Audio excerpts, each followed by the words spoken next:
Hello, good morning. Good morning. How are you? Fine. So, are you excited? I'm from Thailand. Oh, great. Okay.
Hello, everyone. Welcome to Eurasia Research Conference. So, first of all, I would like to give a brief introduction about Eurasia Research. Allow me a moment, I'm sharing my screen. Just a minute.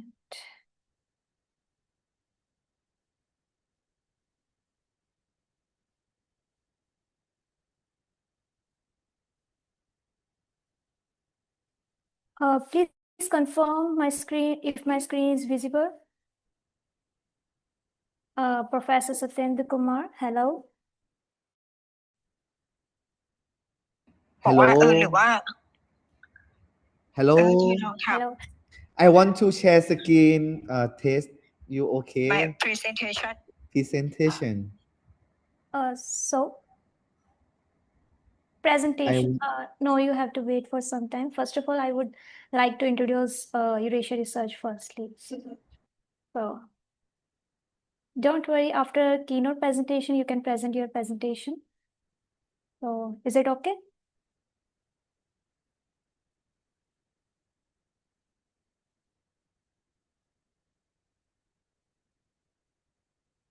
No, could you please unmute yourself?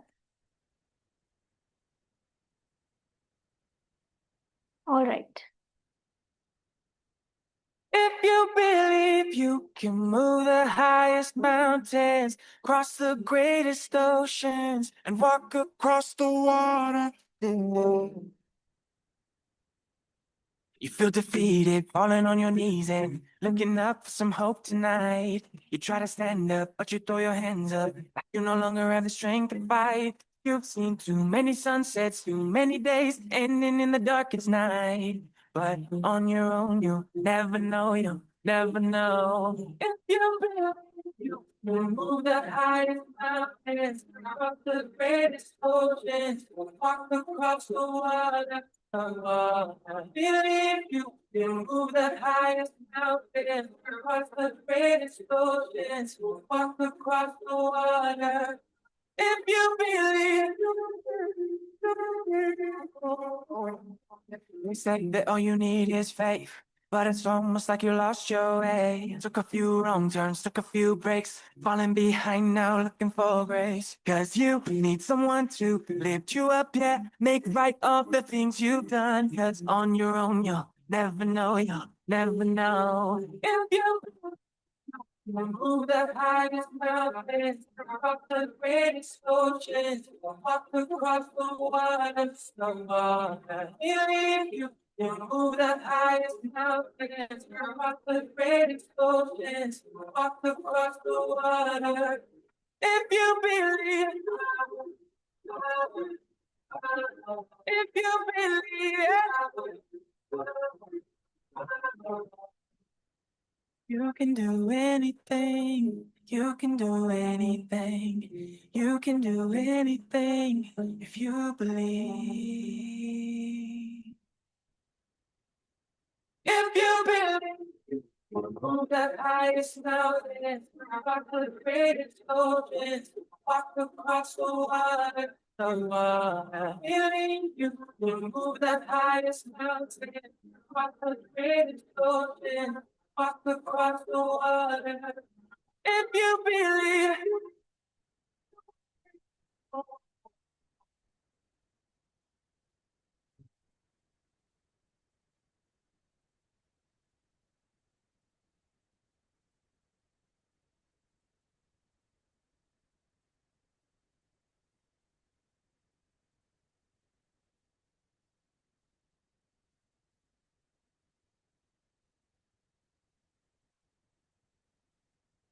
So, welcome to Eurasia Research International Conference.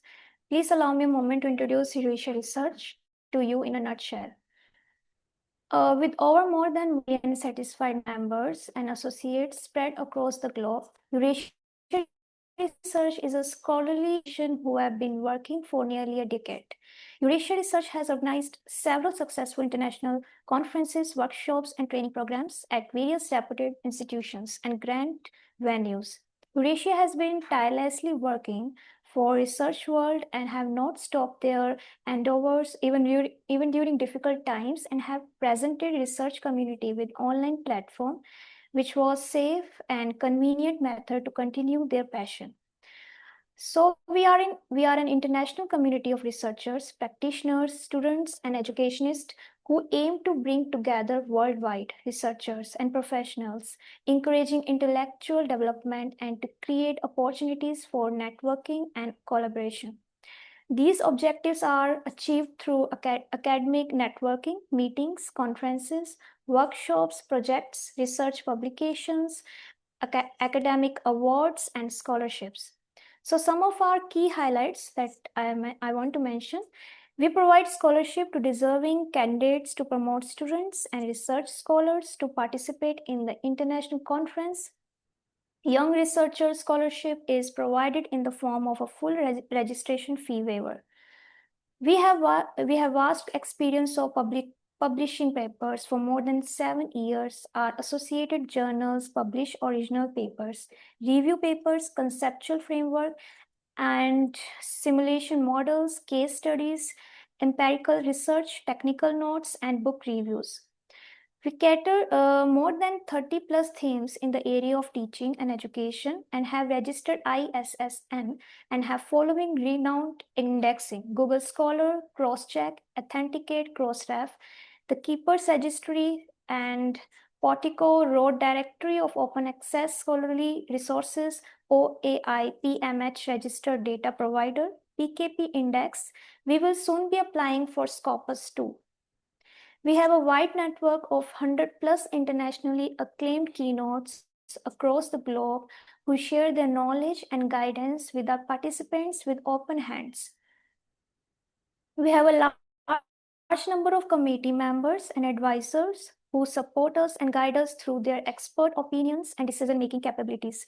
We couldn't have thought of reaching here without them. We also encourage our participants to connect with more than 15K plus followers on our social media platform where they can share their research and interest. Join our Facebook group and be a part of the discussion by researchers and So we also have several collaborations with universities, colleges, and institutes to better serve all interested and like-minded intellectuals. With a great enthusiasm and pride, we would like to request our participants to enjoy the benefits of our lifetime membership in just USD 60. We have over 10,000 plus members from across the globe. So we would like to share some of our past participants' experience with you.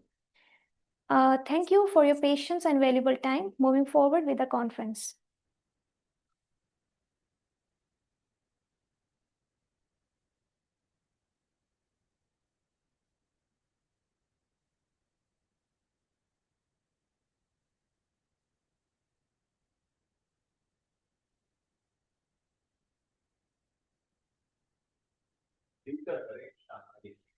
So welcome to Eurasia Research, Melbourne Online Live International Conference, 20th March 2026. Today we have presentations and participants from 5 countries around the world: India, Taiwan, Cameroon, Thailand, Turkey.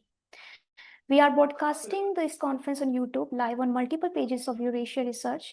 The link will be shared in the chat box. You could share it with on your social media platform and with your friends and family as well. Eurasia Research Online Live International Conference. We have 6 members today. So Professor Satyendra Kumar, Yuten Chan, and Patterson, Murat Teflon. So I am Neet Kaur. I work with Eurasia Research and am the host of this conference today. She is TERA President Leenam Shelley, PhD Higher Education Executive, retired adjunct professor, Chestnut Hill, Massachusetts, USA. So let's see what she has to share with us. I'm sharing my screen. Allow me a moment. है ना, और जो सामने है बिल्कुल वो बिल्कुल उस तरफ कोई तनाव नहीं हो, तो जैसे जिसको भी मंदिर में जो आ रहा है वो आके बैठ जाए, उसको बैठ जाए, अपने आगे दरी वरी बिछा दें, वहाँ पर कुर्सियां डाल दें और दरी बिछा दें, तो जो भी बनता है ना, अब मेरा जैसे मेरा मुंह तो रहे बिल्कुल मंदिर के सामने, है ना, जैसे जो भी है तो जो मतलब आपके हाँ बैठ जाएगा,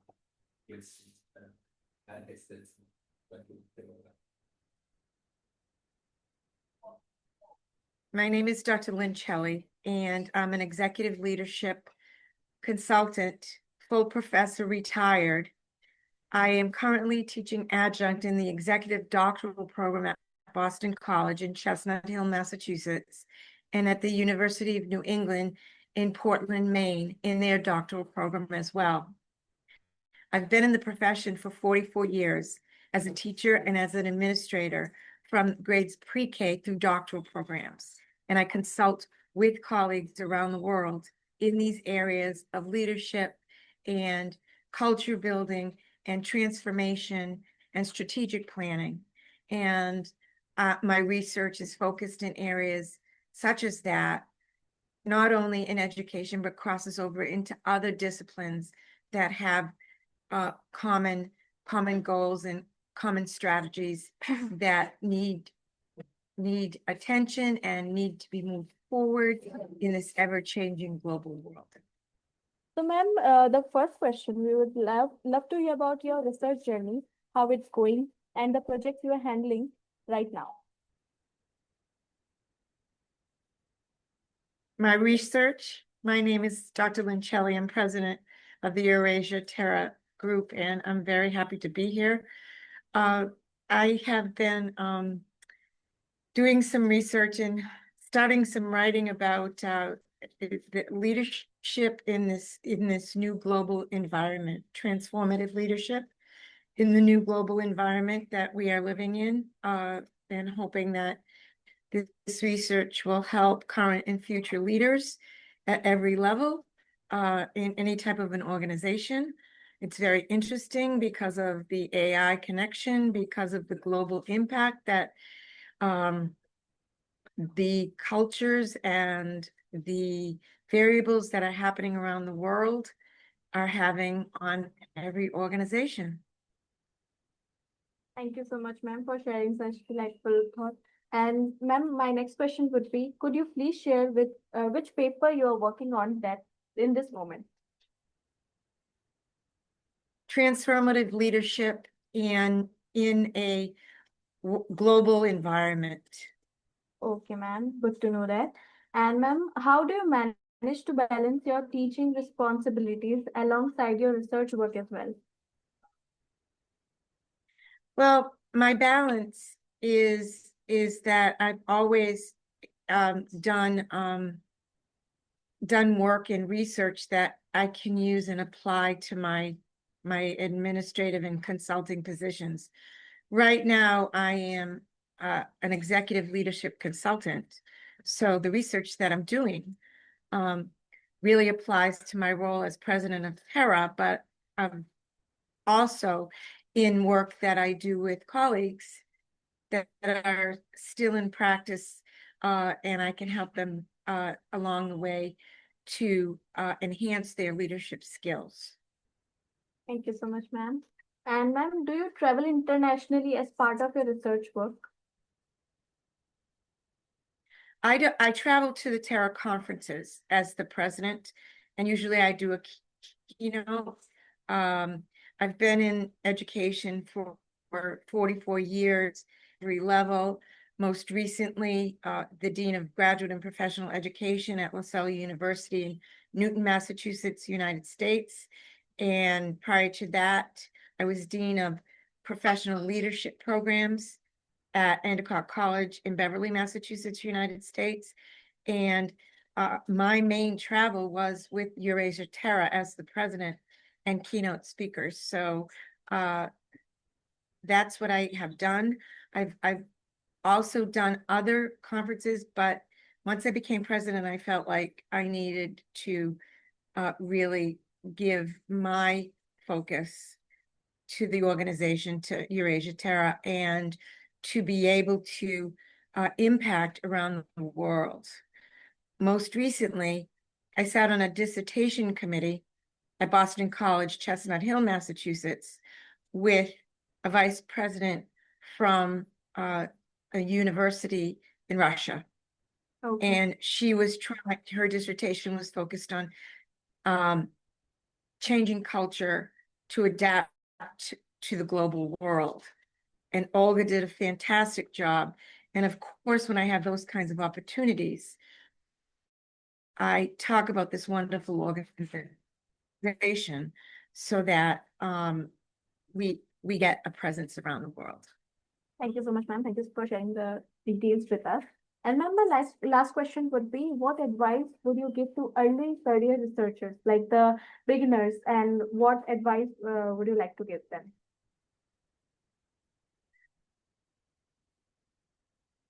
The advice is multifaceted.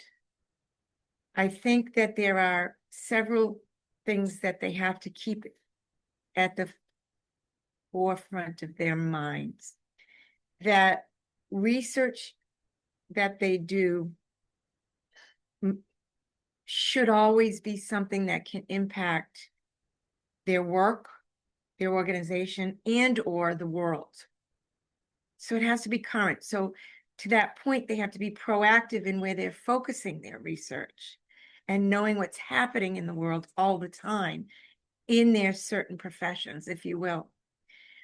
They have to add, they have to value add to their professions. So that would be very important. They have to have an open mind that their research, especially if it's quantitative, might not necessarily bear out the results that they want.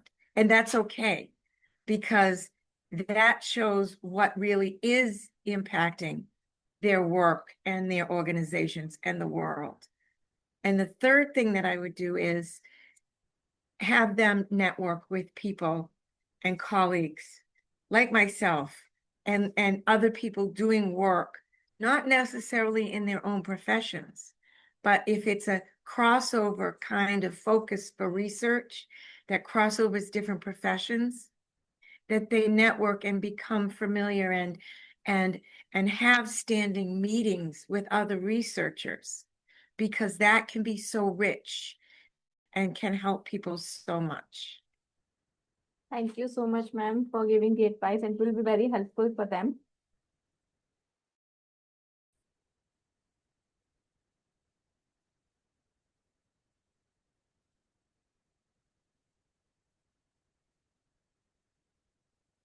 I would say a lot of advantages, rather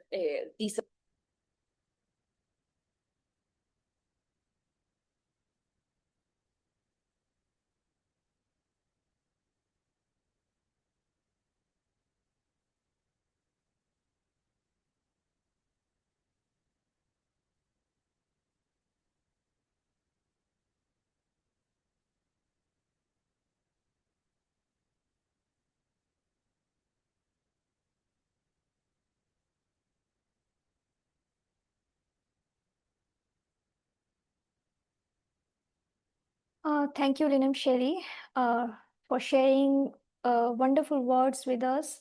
So Now we have our eminent speaker, Paulina Moya, PhD in Education Department of Culture, Communication and Media Institute of Education, University College London, United Kingdom.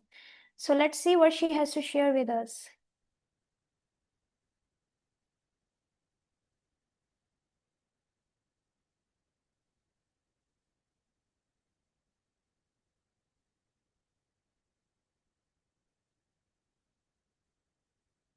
The advantages, I would start with the disadvantages then.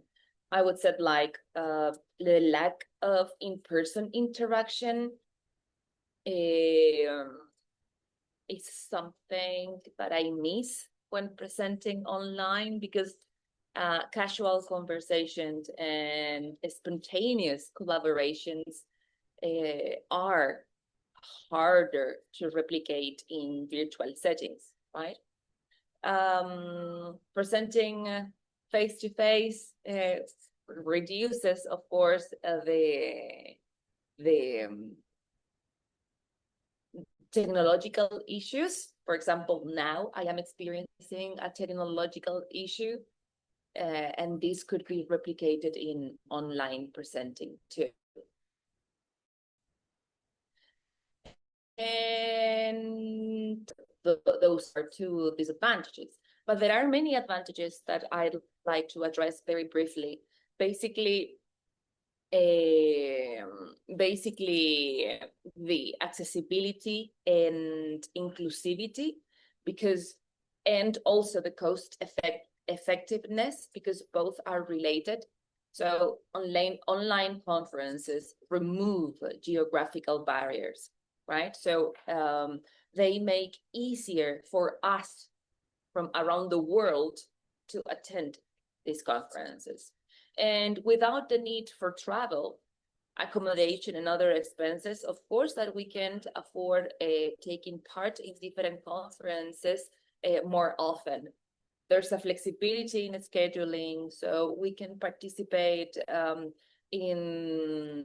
or we can attend certain presentations based on our schedule or based on our busy day.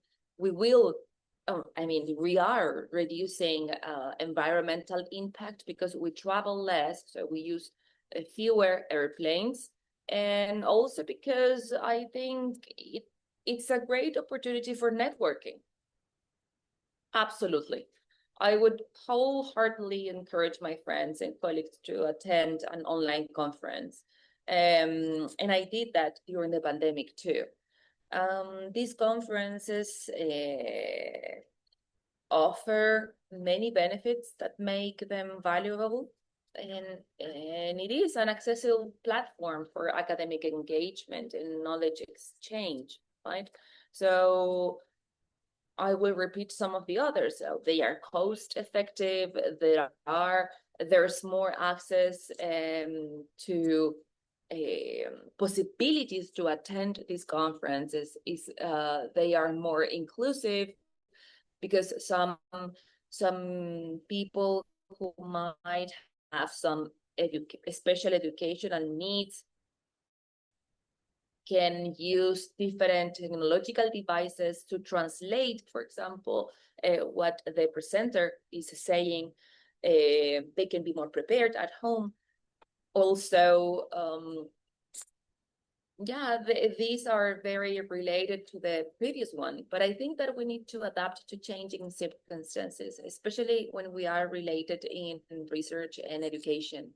So I would say that embracing online conferences not only demonstrates our resilience, but also our willingness to keep involved with changing circumstances, and our honest desire to have a positive impact in the world, in the academic world.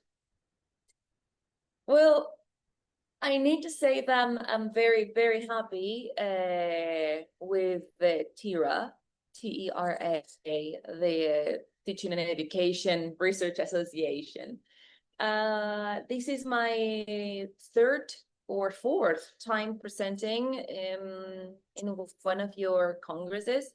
And I like it very much because it fosters academic excellence and collaboration. You have been so nice to me every time that I have questions or that I've faced some issues. I strongly believe that you are a well-organized conference. You planned everything in detail, and you also give time to reflect upon our own presentations. I always find it interesting to attend to some of your congresses because it's interesting research. So the quality of research presented was exceptional. It was inspiring too, especially for me, considering that I come from a very different background, thinking of South America, Chile, right? I love a leaflet or a summary book when where all the abstracts were there. So I think that was a thoughtful touch. And that's good because sometimes when you attend conferences, they want to give you like a summary of abstracts or the information of presenters. So it's more likely that you would forget. But with this in your mind, you would go back to read the summary and find the name of the researcher and the study that caught your attention. You also always select engaging topics to discuss. It's a strong networking opportunity to interact with fellow academics for diverse backgrounds. I can see that you are committed to academic development, so that's why I keep participating in your congress. And you are genuine. I think that your commitment is honest in terms of promoting intellectual growth, knowledge dissemination, and all the advancement possible in the field of teaching and education.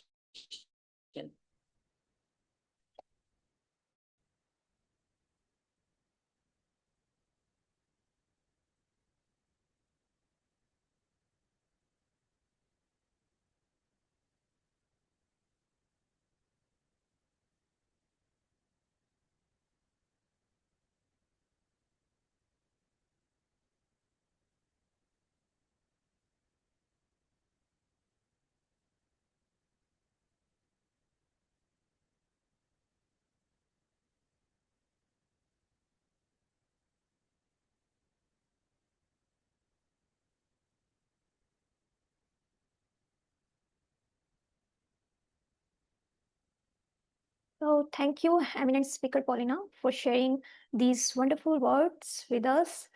So thank you so much. Let's move ahead.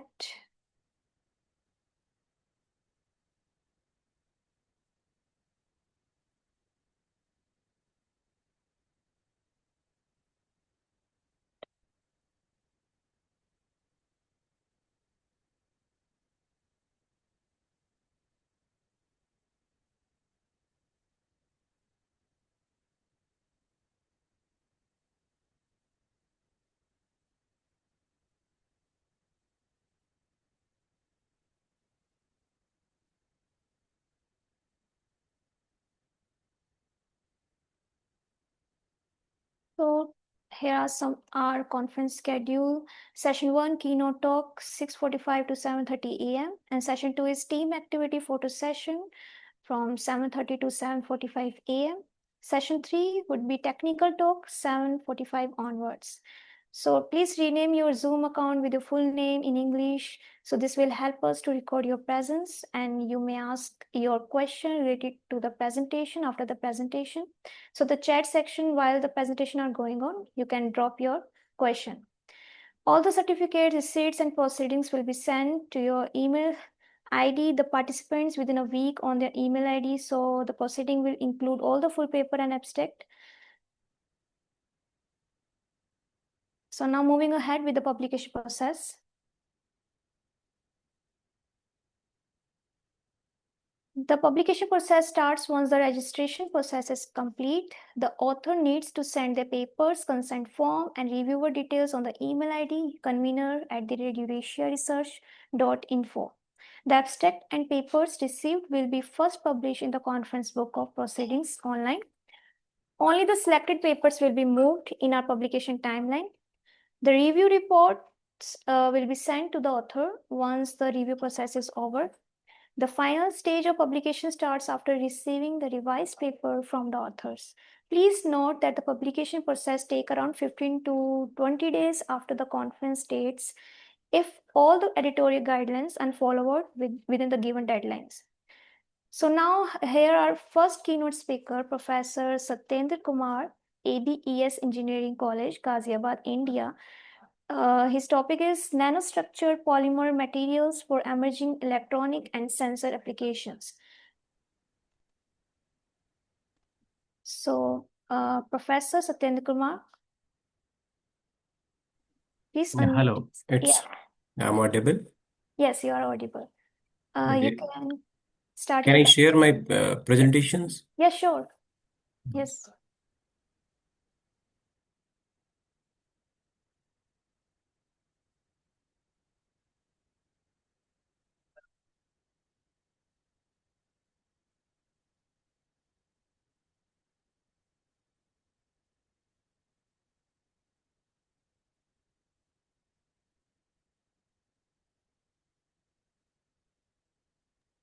Can you see my presentations? Yes, your screen is visible. Am I audible? Of course, yes. It's a very good morning to all of you, and thank you for giving me the opportunity here. So, and a big thank you to the organizer, Eurasia Research, for giving me this opportunity here. So, the topic of my talk is nanostructured polymer materials for emerging electronic and sensor applications. Right now, I'm working in ABES Engineering College, Ghaziabad. It is an autonomous college. I'm working here as a professor. So, these are some introduction of my talk today. Basically, I'm talking about the polymers and doping of nanoparticle inside the polymers. Basically, what happens when polymers are commonly mixed with the variety of nanoparticles to improve their properties and performance capabilities. Nanofillers are typically used to enhance specific properties of polymers. And polymer nanocomposite have properties that are better than those of polymers composite. So specifically in this talk, we will discuss about the optical properties of nanocomposite materials and their applications. See, the interaction of radiation with the polymer material is an area of great increase. What we are doing here, we are tuning the energy band gap between valence band and the conduction band. So it can be changed, it can be enhanced by doping of nanoparticles, and the other one is that we can irradiate it with some swift heavy ions. So what we found that there is a significant change in the energy band gap of the materials. So when polymers are mixed with the nanoparticles, so it's polymer nanocomposites created, and they are very useful because their surface to volume ratio increases, high reactivity, large surface energy happens here. So the main objective is here that we need to understand the distribution of nanoparticle in the polymer and swift heavy ion irradiation of nanocomposite films. It is also expected that the optical properties will be changed at the nanoscale. So we have used the following characterization techniques: scanning electron microscope, ultraviolet visible spectroscopy, FTIR, and X-rays.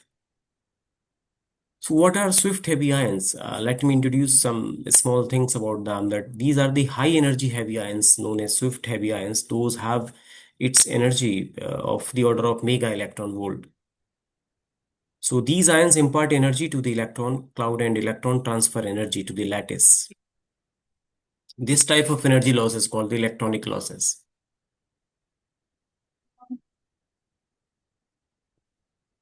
See, here in this coming slides, I will discuss basically we have synthesized the cadmium sulfide nanoparticles and we have doped those nanoparticles in polystyrene. And we have created a polystyrene composite film of the 20 to 25 micrometer thickness.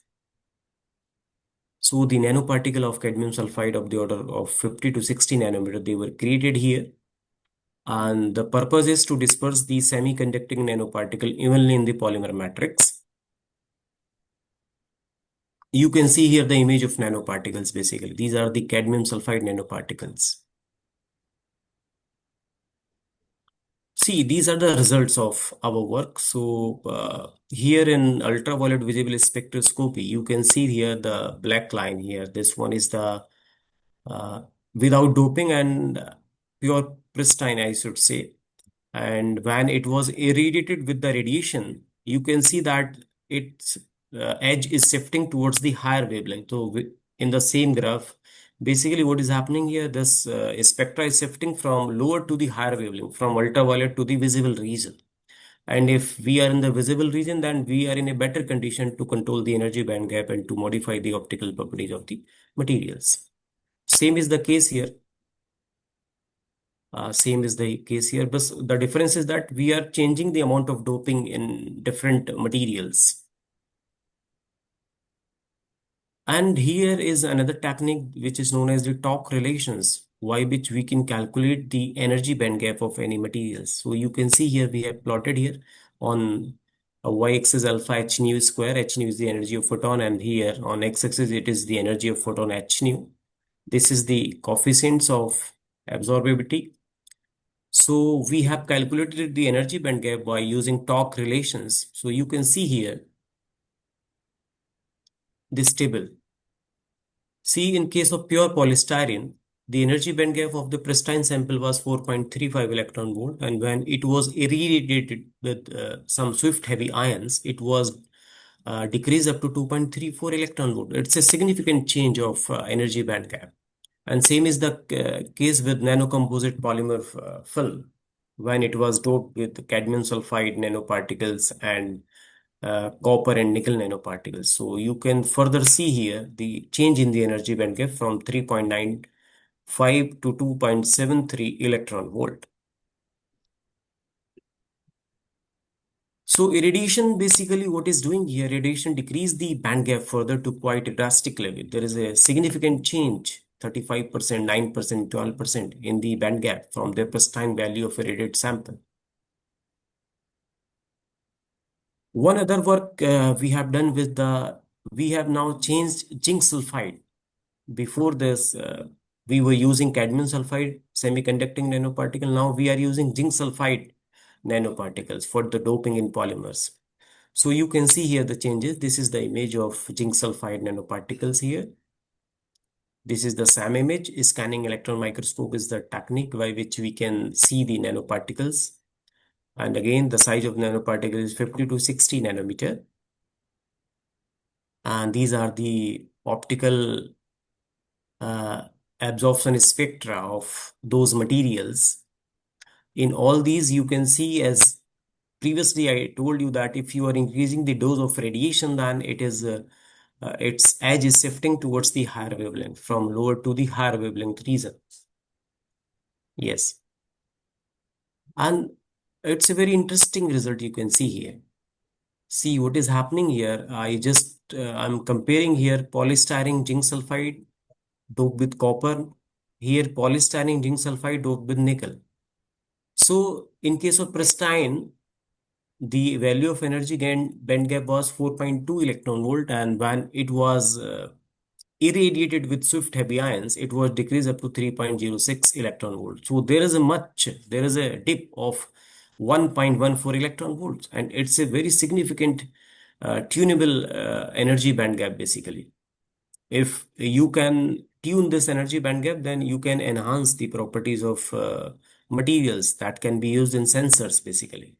In other case, you can see here when polystyrene zinc sulfide is doped with the nickel, the energy band gap was 3.92 electron volt, and it was decreased up to 2.65 electron volt. And again, you can see here it is a dip of 1.27. electron volt. So basically, a resulting band gap from this 2.5 to 3.06 electron volt range makes zinc sulfide nanocomposite. It's very useful for the visible blind UV detectors or visible light sensors, basically, for the fabrication of wavelength selective optical filters and switches. The significant reduction in the band gap extends the operational range of the material. This shift allows the device to harvest or detect photons across a much wider spectral window, moving from purely ultraviolet to the visible range. And same thing you can notice here, you can observe here when those polystyrene were doped with cadmium sulfide nanoparticles and then it was irradiated. So here 50 to 60 nanometers nanoparticles, they have been synthesized, and uniform distribution of those particles I have shown you in the previous slides. And when it was irradiated with swift heavy ions, so you can see here there is a change in the energy band gap. In pure polystyrene, it was 46% dip. In when it was doped with cadmium sulfide, there is a dip of 31%, and when it was doped with cadmium sulfide nickel, there was a dip of 22%. So the amorphous character of the polymer matrix was notably reduced at higher fluency. We all know that polymers generally they are amorphous in nature, but when we irradiate those polymer film with the swift heavy ions, their amorphous characters changes. It comes under the category of crystalline nature, and that can be very useful.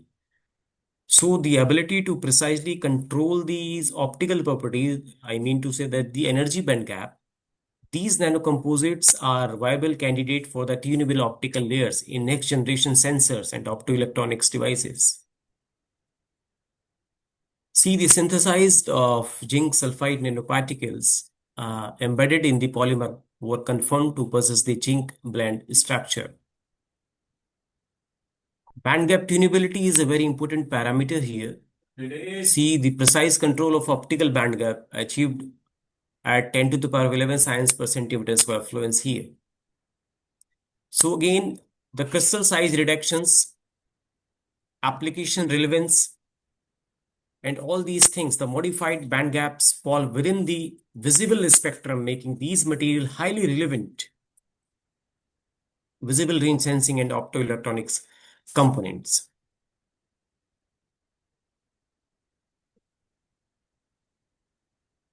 See, the summary and the future scope of my work is the parameter optimizations, systematically very nano metal concentration. I mean to say, if we are changing the concentration of nickel or the copper nanoparticles, then it explore different ion species energies to establish a comprehensive structure property for tailoring material design.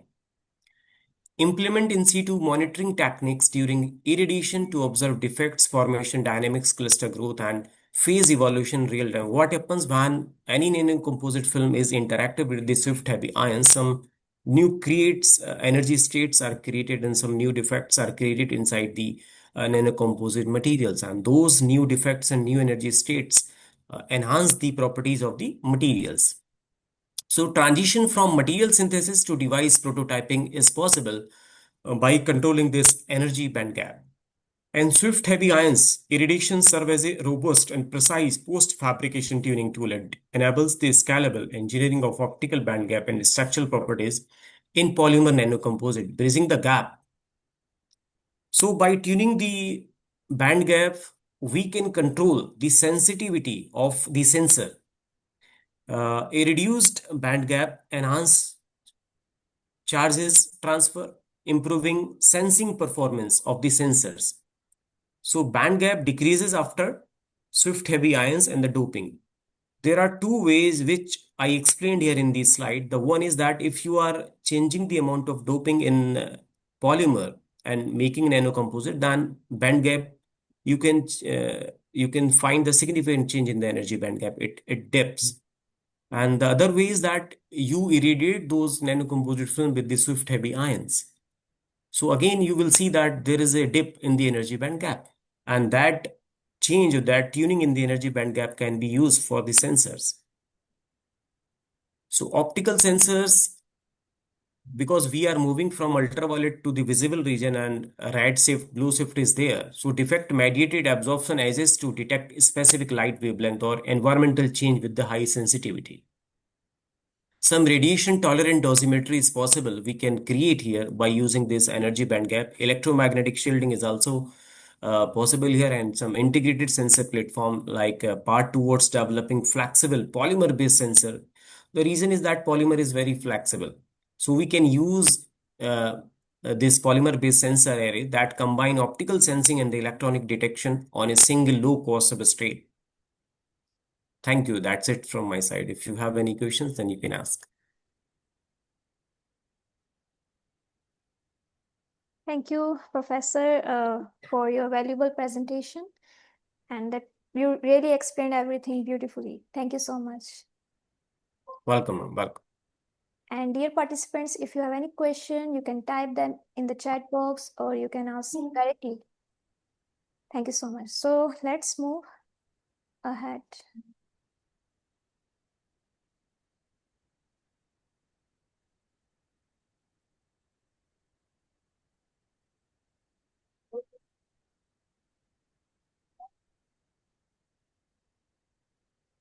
All right. So now the next session is topic of discussion, 5 steps to designing the life you want. Video credit and copyrights, Bill Burnett. So, wait.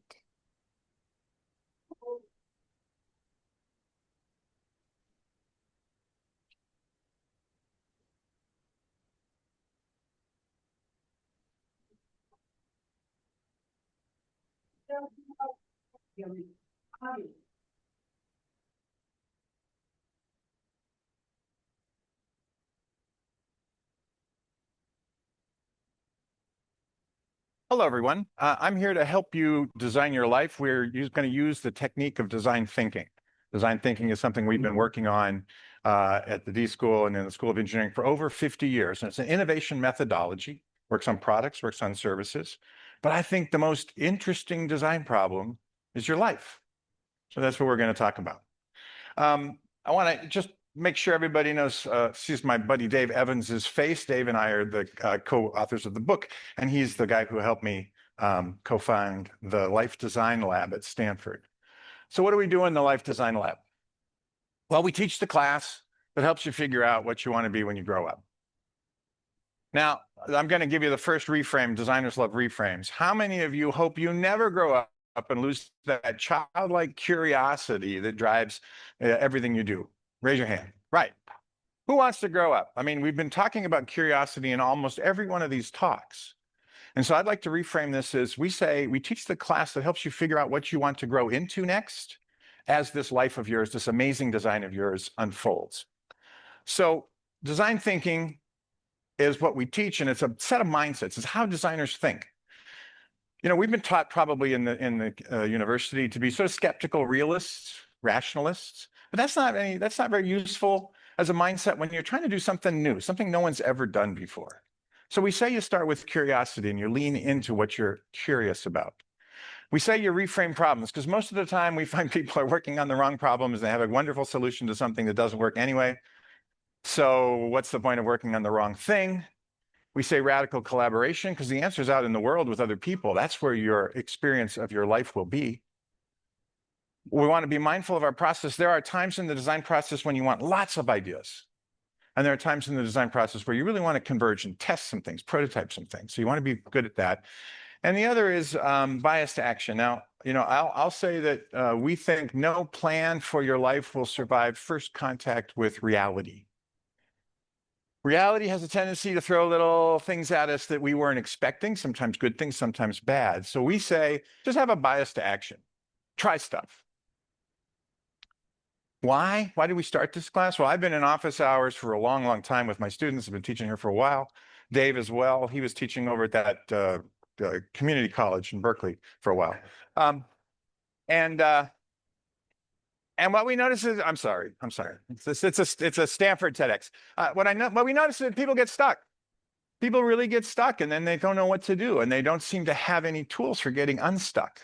And designers get stuck all the time. I mean, I signed up to be a designer, which means I'm going to work on something that I've never done every day. And I get stuck and unstuck and stuck and unstuck all the time. But we also noticed as we went out and we talked to folks, not just our students, but people in mid-career and encore careers, that people have a bunch of beliefs which psychologists label dysfunctional beliefs, things they believe true that actually aren't true. And it holds them back. I'll give you three.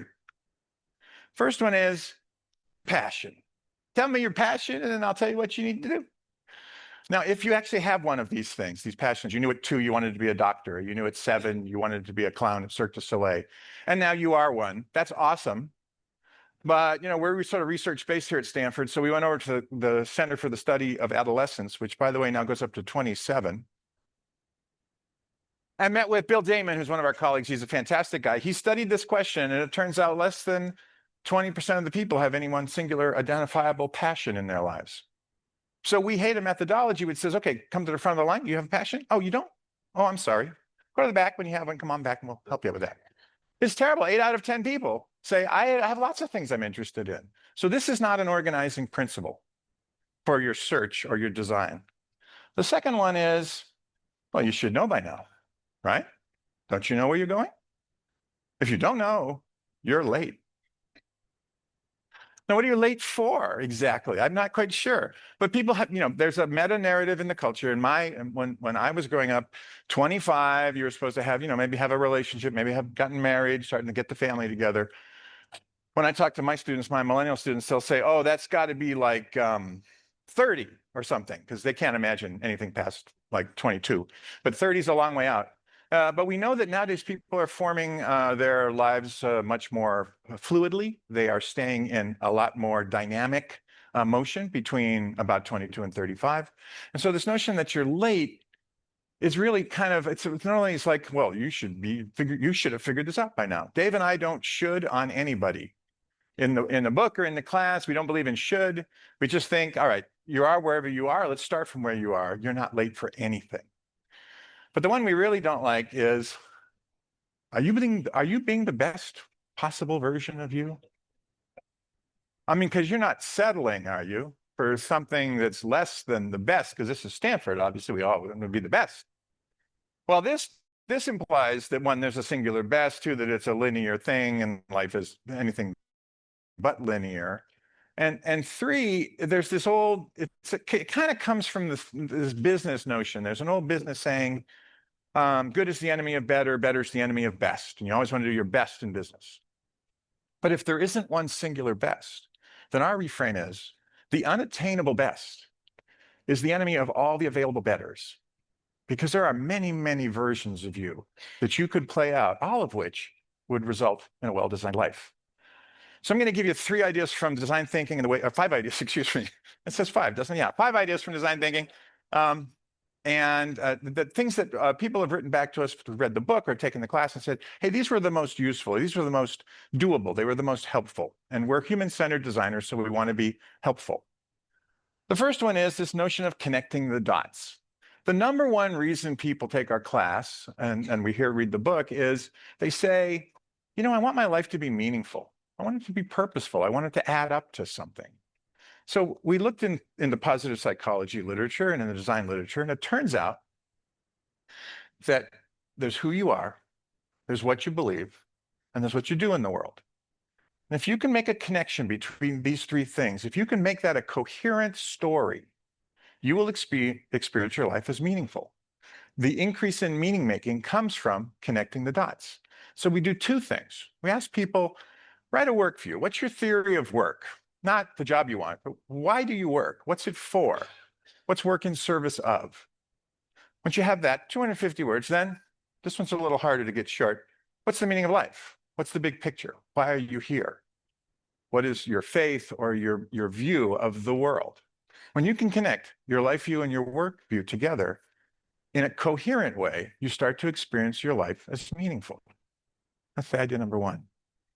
Idea number 2, people get stuck in and you got to be careful because we can reframe almost anything, but there's a class of problems that people get stuck on that are really, really bad problems. We call them gravity problems. Essentially, there's something you cannot change. Now you have, not you, but I know you have a friend and you've been having coffee with this friend for a while and they're stuck. They don't like their boss. They don't like their partner. They don't like their job. There's something they don't like, but nothing's happening, right? Nothing's happening with them. If Dave were here, he'd say, look, you can't solve a problem you're not willing to have. You can't solve a problem you're not willing to have. So if you've got a gravity problem and you're simply not willing to work on it, then it's just a circumstance in your life. And the only thing we know to do with gravity problems is to accept. In the design thinking chart, you start with empathy, then you redefine the problem, then you come up with lots of ideas, and you prototype and test things. But that only works if it's a problem you're willing to work on. First thing to do is accept. And once you've accepted, this is a gravity problem, I can't change it. You know, this is a company and the company is a family-run company, and the name of the founder is on the door. And if you're not in the family, you can't be the president. You're right, you can't. So now you have to decide, what do you want to do? Is that a circumstance that you can reframe and work in, or do you need to do something else? So be really careful about gravity problems because they're pernicious and they really get in the way. But back to this idea of multiples. I do a little thought experiment with my students. And I say, you know, the physicists up at SLAC have kind of demonstrated that this multiverse thing might be real. You've heard of this, right? That there are multiple parallel universes, one right next to each other. And I said, you know, we'll do a thought experiment. Let's say you could live in all the multiverses simultaneously. And not only that, but you would know about your life in each one of these instances. So you could go back and be the ballerina and the scientist and the CPA and whatever else you wanted to be. You could have all these lives in parallel. When I ask them, how many lives are you? How many lives would you want? I get answers from 3 to 10,000. But, you know, we've sort of done the average. It's about 7.5. Most people think they have about 7.5 really good lives that they could live. And here's the deal. You only get one. But it turns out it's not what you don't choose. It's what you choose in life that makes you happy. Nevertheless, we reframe this and we say, great, there's more lives than one in you. So let's go on an odyssey and let's really figure out those lives. And we ask people to do some design. In the ideate bubble, it's about having lots of ideas. So we say, let's have some ideas. We're going to ideate your future, but you can't ideate just one. You have to ideate 3. Now, there's some research from the School of Education that says if you start with 3 ideas and you brainstorm from there, you get a wider range of ideas. The ideas are more generative and they lead to better solutions to the problem rather than just starting with 1 and then brainstorming forward. So we always do 3s. There's something magical about 3s. We have people do 3 lives and it's transformational. We give them this little rubric. 1, the thing you're doing. The thing you're doing right now, whatever your career is, just do it. And you're going to do it for 5 years and it's going to come out great. So, I mean, in design, we're sort of values neutral, except for one thing. We never design anything to make it worse, right? I have been on some teams that made some pretty bad products, but we weren't trying to. We were trying to make it better. So thing 1, your life, make it better. And also put in the bucket list stuff. You want to go to Paris, want to go to the Galapagos before the guy with the ice thing, before it's all underwater and we can't see it anymore. So that's plan 1. Your life now goes great. Plan 2.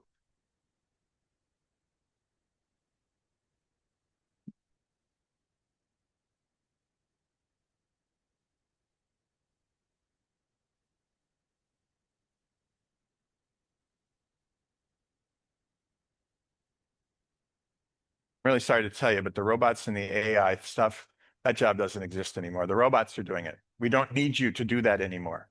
Now what are you going to do? So what do you do if the thing that you've got goes away? And everybody's got a side hustle or something that they can do to make that work. And 3 is, what's your wildcard plan? What would you do if you didn't have to worry about money? You got enough. You're not fabulously wealthy, but you got enough. And what would you do if you knew no one would laugh? My students come into my office hours a lot of times and they'll say something like, well, what I really want to do is this, but I can just hear people saying, you didn't go to Stanford to do that, did you?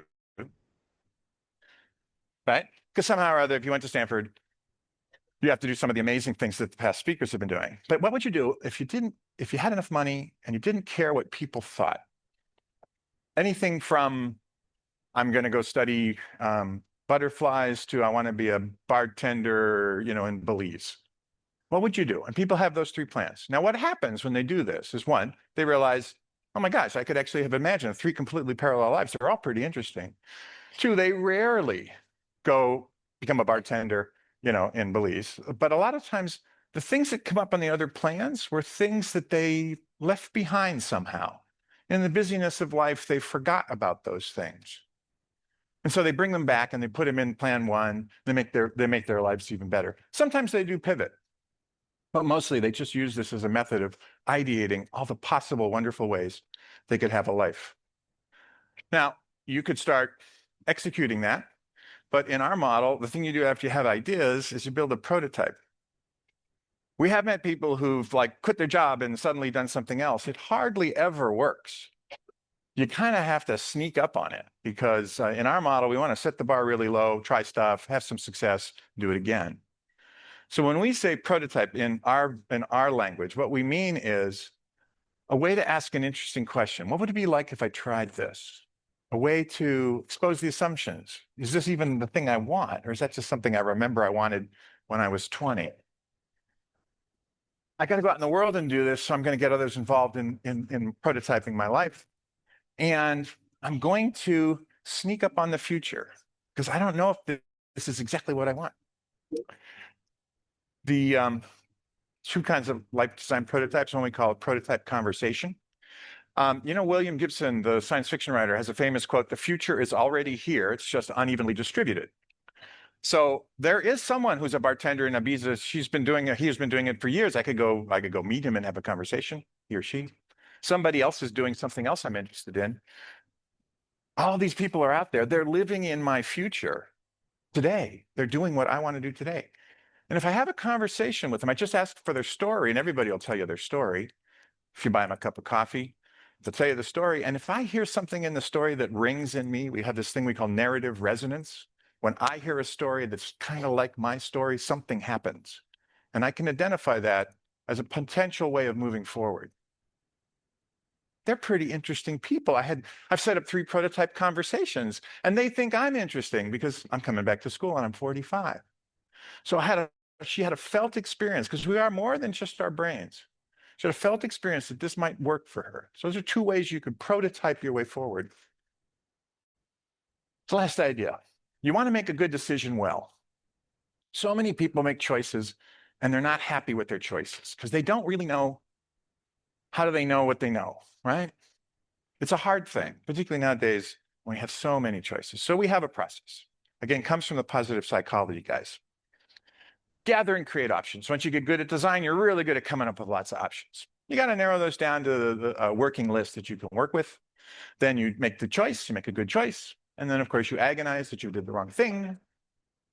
All my students have what is called FOMO, fear of missing out. What if I didn't pick the right thing? I had someone came into my office and said, I'm going to declare 3 majors and 2 minors. And I said, do you plan on being here for a few years? It's not going to happen, right?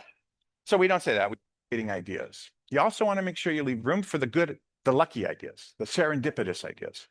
And this is a guy named Tony Hsieh. He sold it to Amazon. But he had before you became an employee at Zappos, you had to take a test, and the test was, are you lucky? 1, 2, or 3, I'm not very lucky, I'm not sure why. 7, 8, 9, 10, I'm very lucky, great things happen to me all the time, I'm not sure why. He wouldn't hire anybody that was not lucky. I think is probably illegal, but it was based on a piece of research where psychologists did the same thing, rate yourself from lucky to unlucky. And then they had people read New York Times, the front section of New York Times, 30 pages, lots of articles.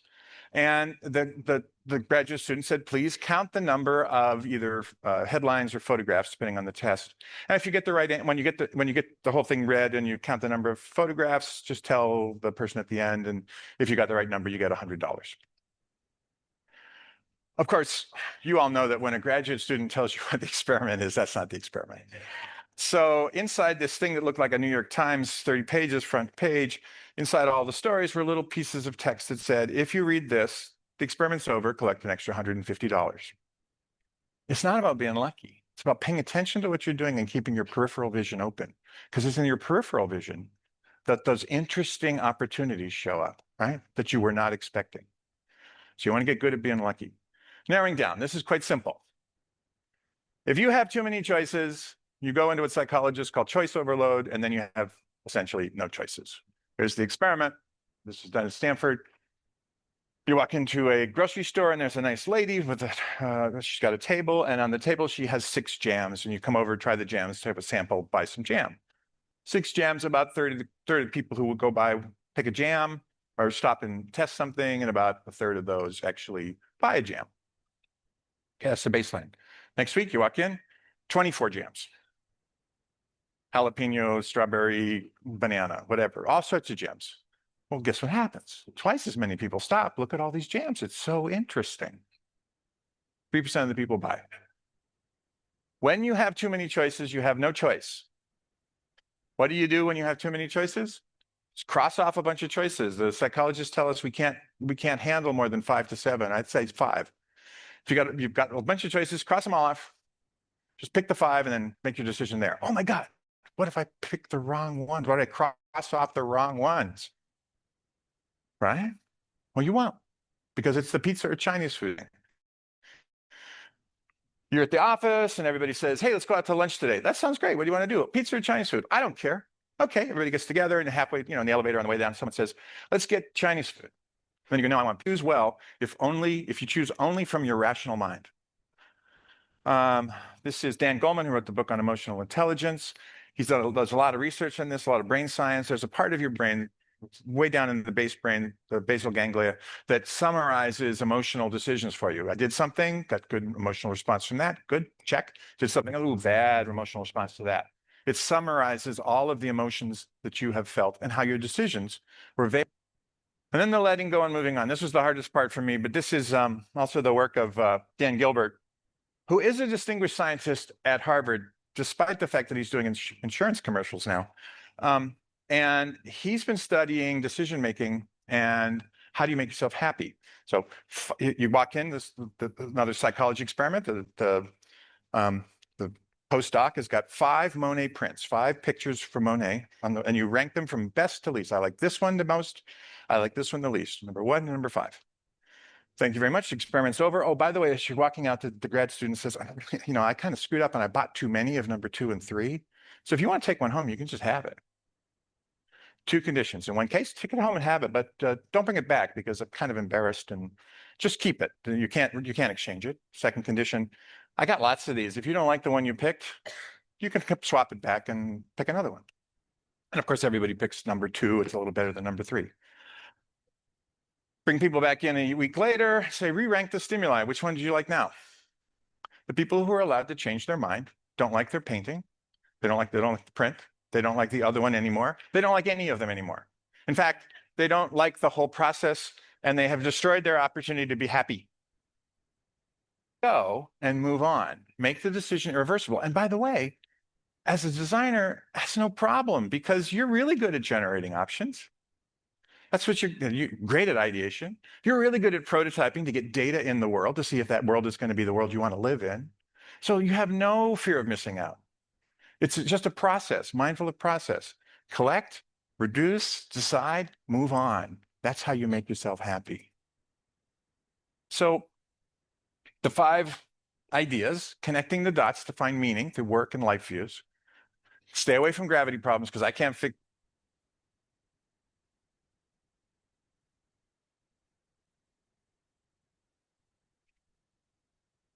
So we now welcome questions and discussion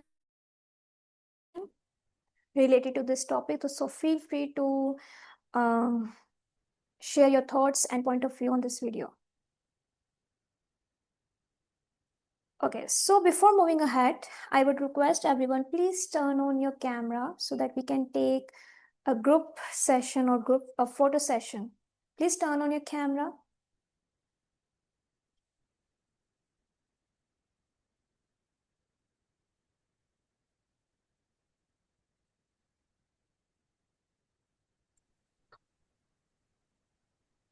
Hi, I'm having issue with my cam, if that's okay. Seems not working at the moment. Okay, no problem. And please, everyone, please turn on your camera. Michael, Patrick.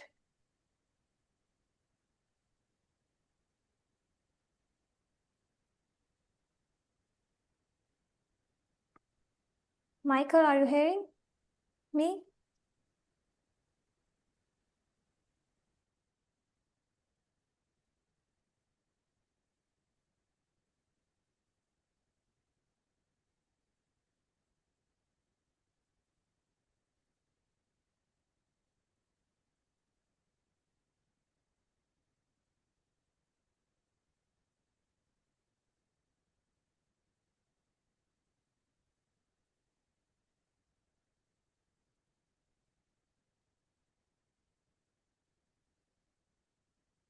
Michael, please turn on your camera.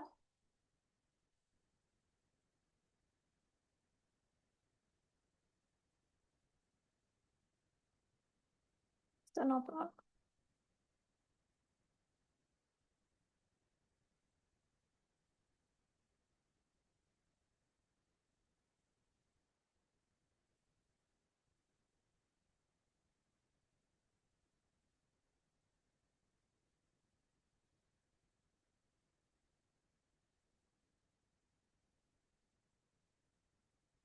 Yes, thank you.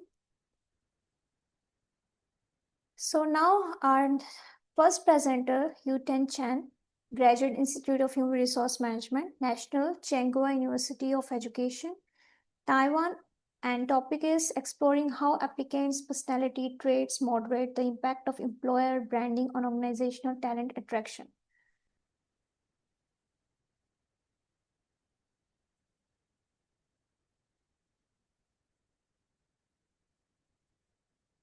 So I will be presenting on their behalf.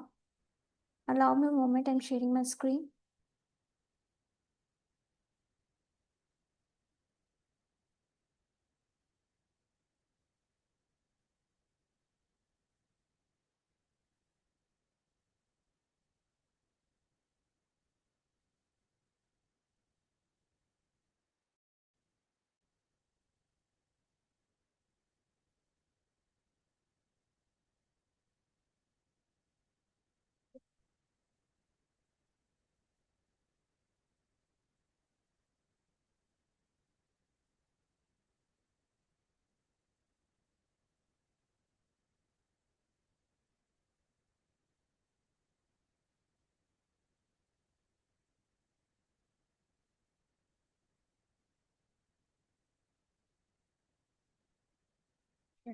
From the Graduate Institute of Human Resource Management at National Tsinghua University of Education in Taiwan.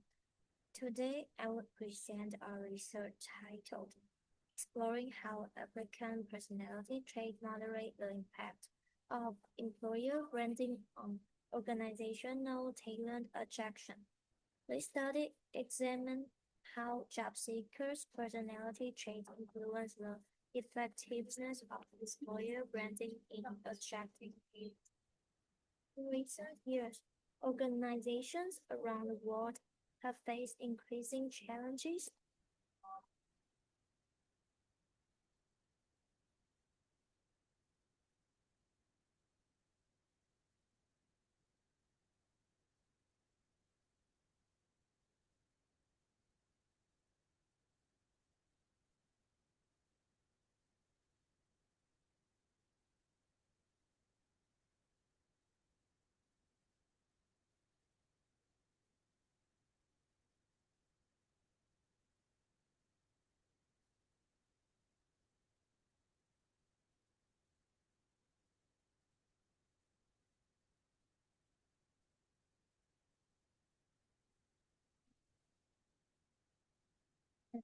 from the Graduate Institute of Human Resource Management at National Tsinghua University of Education in Taiwan.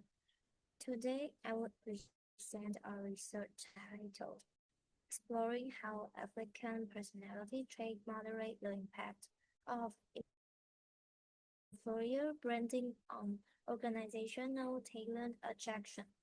This study examined how job seekers' personality traits influence the effectiveness of employer branding in attracting talent. In recent years, organizations around the world have faced increasing challenges in recruiting qualified employees.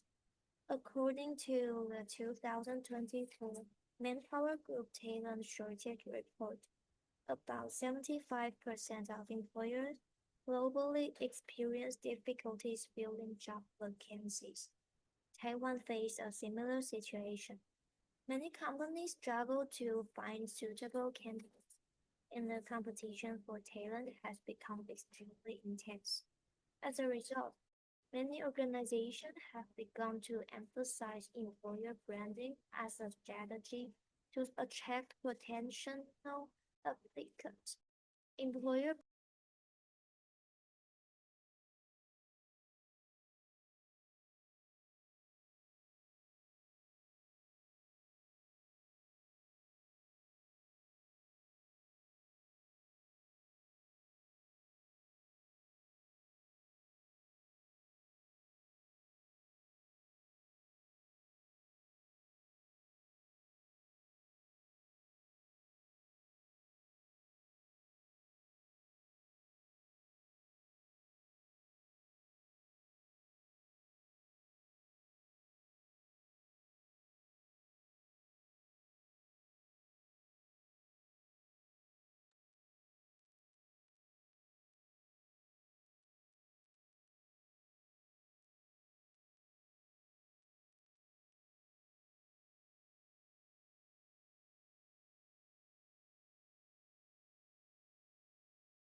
from the Graduate Institute of Human Resource Management at National Changhua University of Education in Taiwan. Today, I will present our research paper, exploring how applicant personality trait moderate the impact of employer branding organizational talent attraction. The study examined how job seekers' personality trait influence the effectiveness of employer branding in attracting talent. In recent years, organizations around the world have faced increasing challenges in recruiting qualified employees. According to the 2024 Manpower Group Talent Shortage Report, about 75% of employers globally experience difficulties filling job vacancies. Taiwan faced a similar situation. Many companies struggle to find suitable candidates, and the competition for talent has become extremely intense. As a result, many organizations have begun to emphasize employer branding as a strategy to attract potential applicants. Employer branding allows organizations to communicate their values, culture, and benefits to job seekers, thereby enhancing their attractiveness in the labor market. Although employer branding has been widely studied, most previous research focused on its direct effect on organizational attractiveness. However, many studies implicitly assume that employer branding influences all job seekers in the same way. In reality, job seekers are not homogeneous. Different individuals may interpret the same employer branding message differently because of their personal characteristics and preference. Among these factors, personality traits may play an important role in shaping how job seekers interpret organizational signals. Therefore, it is important to examine whether personality traits influence the relationship between employer branding and organizational attractiveness. Based on this research gap, this study aims to develop an integrative conceptual framework. The framework seeks to answer two key research questions. First, does employer branding positively influence organizational talent attractiveness? Second, do job seekers' personality traits moderate the relationship between employer branding and organizational talent attractiveness? By addressing these questions, the study introduced an individual level perspective into employer branding research.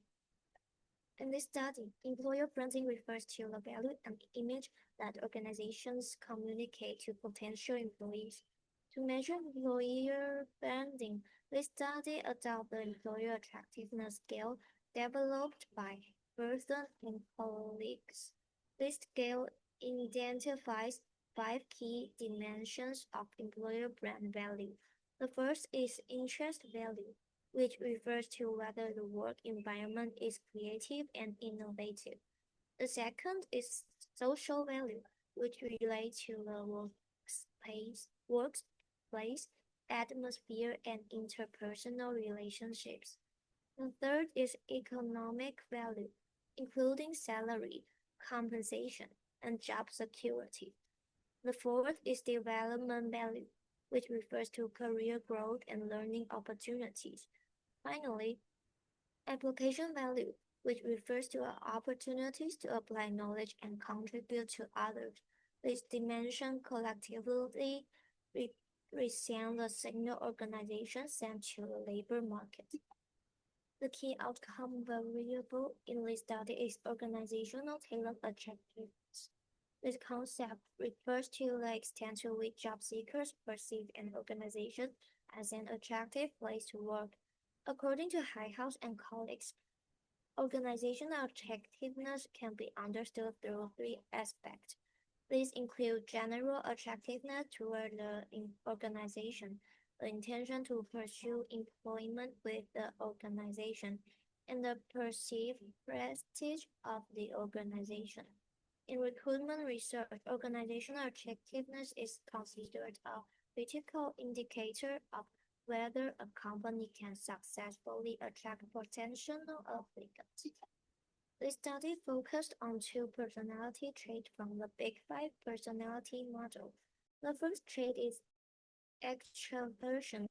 Individuals with high extraversion tend to be sociable, energetic, and sensitive to social reward. They are more likely to value social interaction, organizational prestige, and team culture. A second trait is conscientiousness.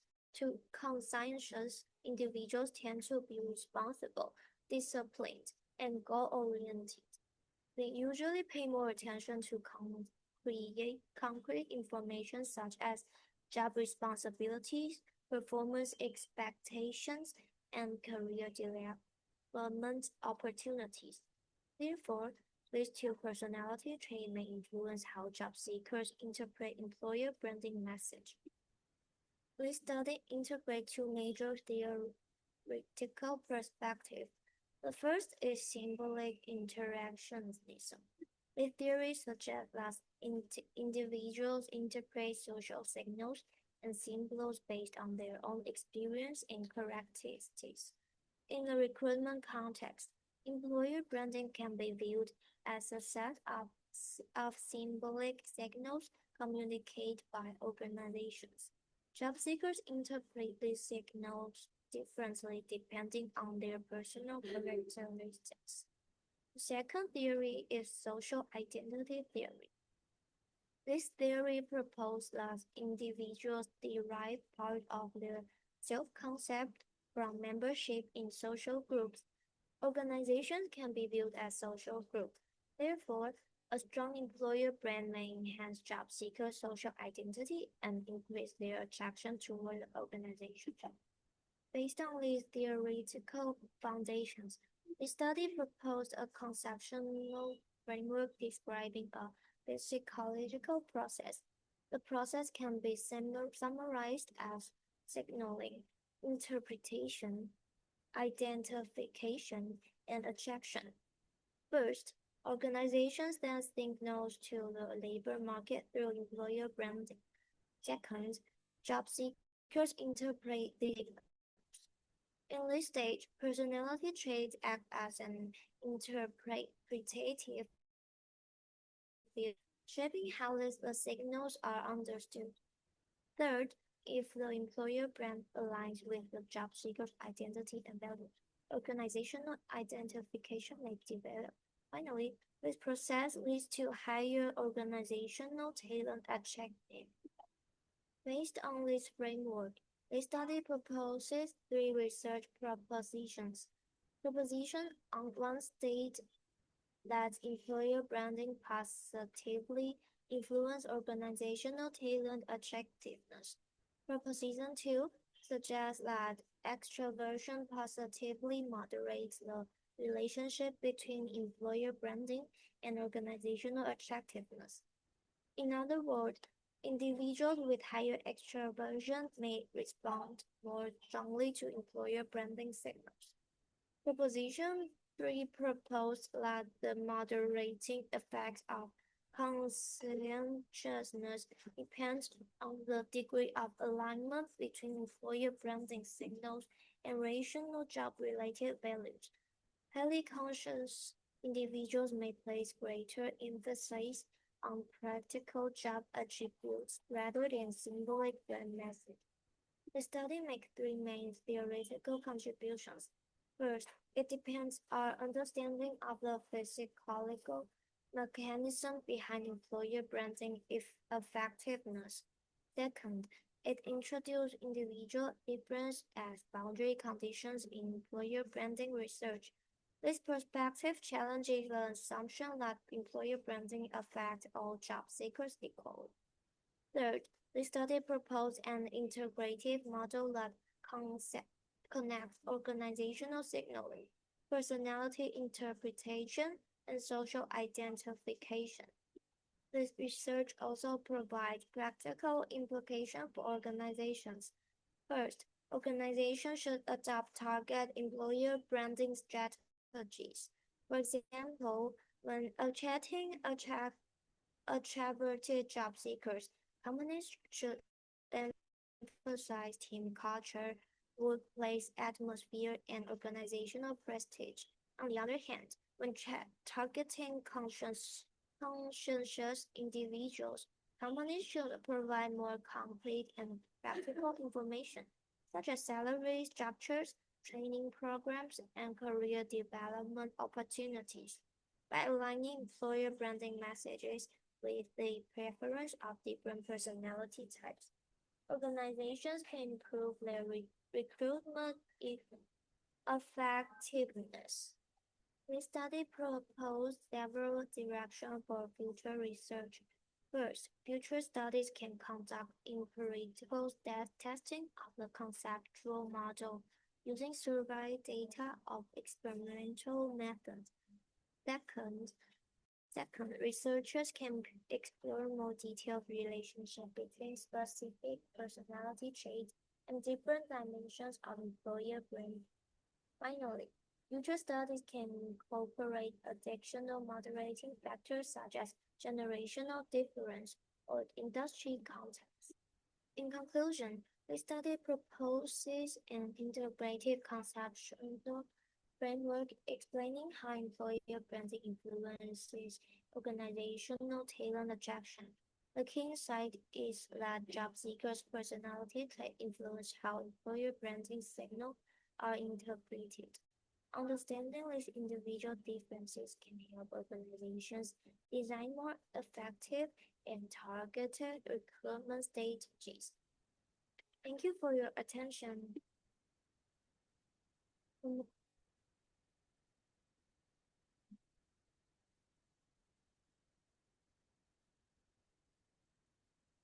Thank you, Tenchan, for sharing your presentation with us.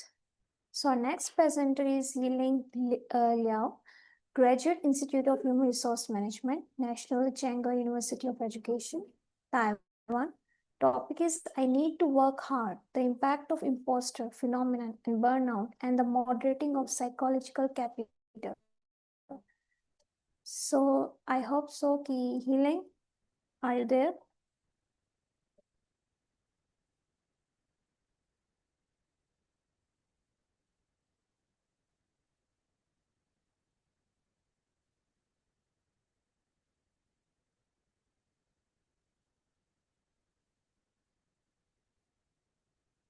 So I will be presenting on their behalf.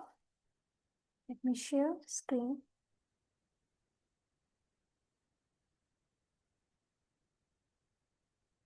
Hello everyone, I'm honored to present our research titled I Need to Work Hard, the impact of imposter phenomenon to bring out and psychological.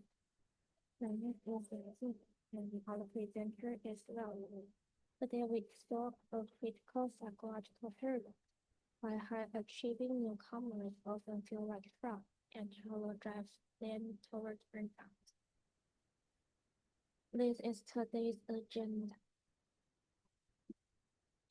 First, I'd like to provide an overview of our study. While the relationship between the imposter phenomenon, workaholism, and burnout have been widely discussed, most existing literature examines them only in isolated years. Our research addressed this gap by investigating a specific indirect process. How the internal pressure of feeling like a fake leads to the external behavior of overwork, which eventually result in burnout. Drawing our JDR model, we conceptualize the imposter phenomenon as a form of personal resource depletion. We argue that this drives workaholism, a personal demand towards achieving burnout risk. Crucially, we identify psychological capital as a boundary condition that can moderate this negative path.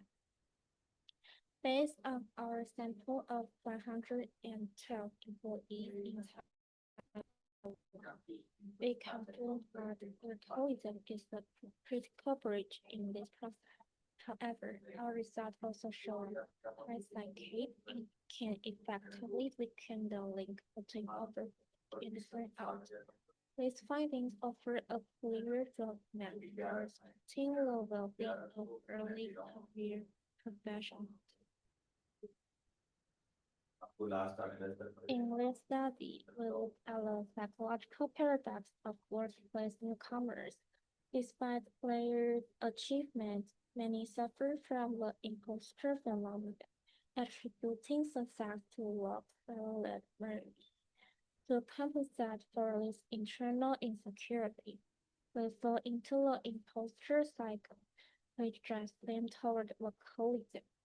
This continuous hypervigilance creates a heavy psychological burden, leading to resource exhaustion and eventually job burnout. While existing research has looked at these variables in peers, our study applies a critical point, the systematic pathway from IP to burnout via workload. Furthermore, we introduce psychological capital, embracing hope, resilience, and advocacy as a potential rescue mechanic. Our objectives are twofold. First, to confirm if workaholism is indeed a behavioral route leading to breakout. And second, to see if developing psychological resource can effectively buffer this negative impact, providing a roadmap for early career mental health. By verifying the causal and interactive relationship between variables, the study focuses on the following. First, exploring whether IP is positively related to burnout. Second, examining whether IP increases individual workaholism tendencies. Third, verifying the positive correlation between workaholism and burnout.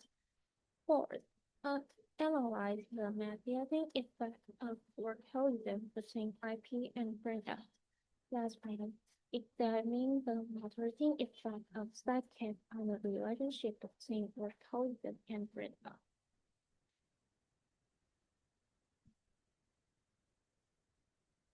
To empirically test our framework, we conducted a quantitative study targeting workplace newcomers. We utilized the post-group sampling to recruit 112 participants in Taiwan who have been in the workforce for less than 3 years.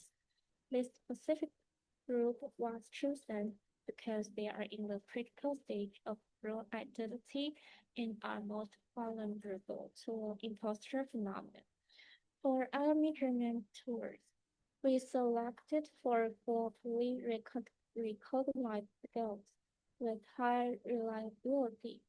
Imposter phenomenon, the Caliph IP scale, using a 5-point Likert scale. Workaholism, the DUA 10, measuring both excessive and compulsive work dimension. Job burnout, the Copenhagen burnout inventory, specifically focusing on work-related exhaustion. Psychological capital, the CPC-12R, covering efficacy, optimism, hope, and relevance.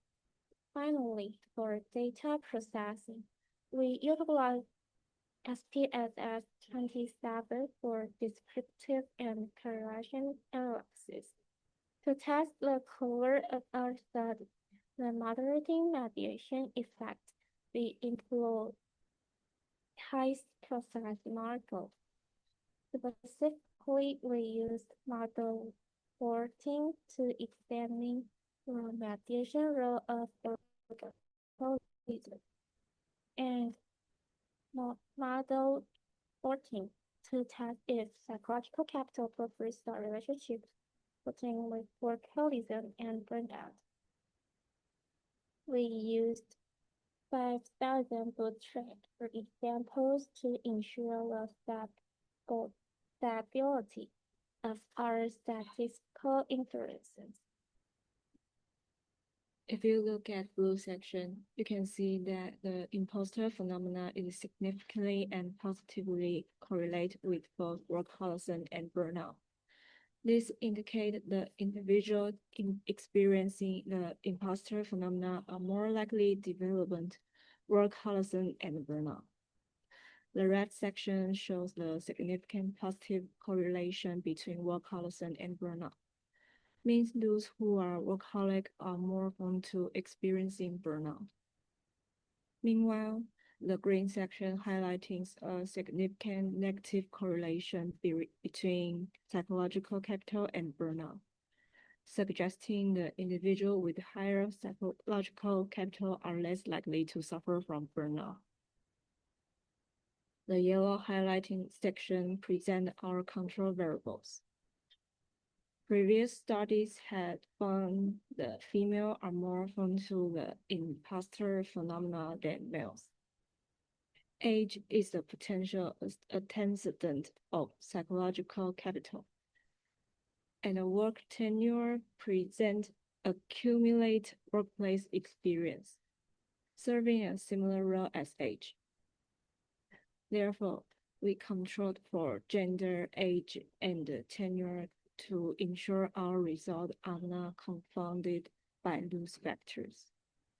As you can see in our sample, gender is indeed positively correlated with the imposter phenomenon, confirming the females are more likely to experience it. Furthermore, both age and tenure are positively correlated with psychological capital, indicating that older or more experienced employees tend to have stronger psychological capital. Next, let's move on to the mediation analysis. The table on the left shows the regression result using process model 4.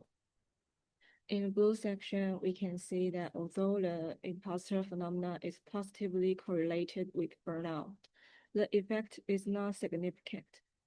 Thus, hypothesis 1 is unsupported. The red section shows a significant positive relationship between the imposter phenomenon and workaholism, which support hypothesis 2. The green section indicates a significant positive relationship between workaholism and burnout, supporting hypothesis 3. On the right, we have the result for the mediation analysis. The 95% bootstrap confidence interval does not include 0, which means the mediation effect is significant. Therefore, hypothesis 4 is also supported. Following that is the moderation analysis, which we conducted using process model 14. The regression results show that the interaction term between workaholism and psychological capital has a significant effect on burnout.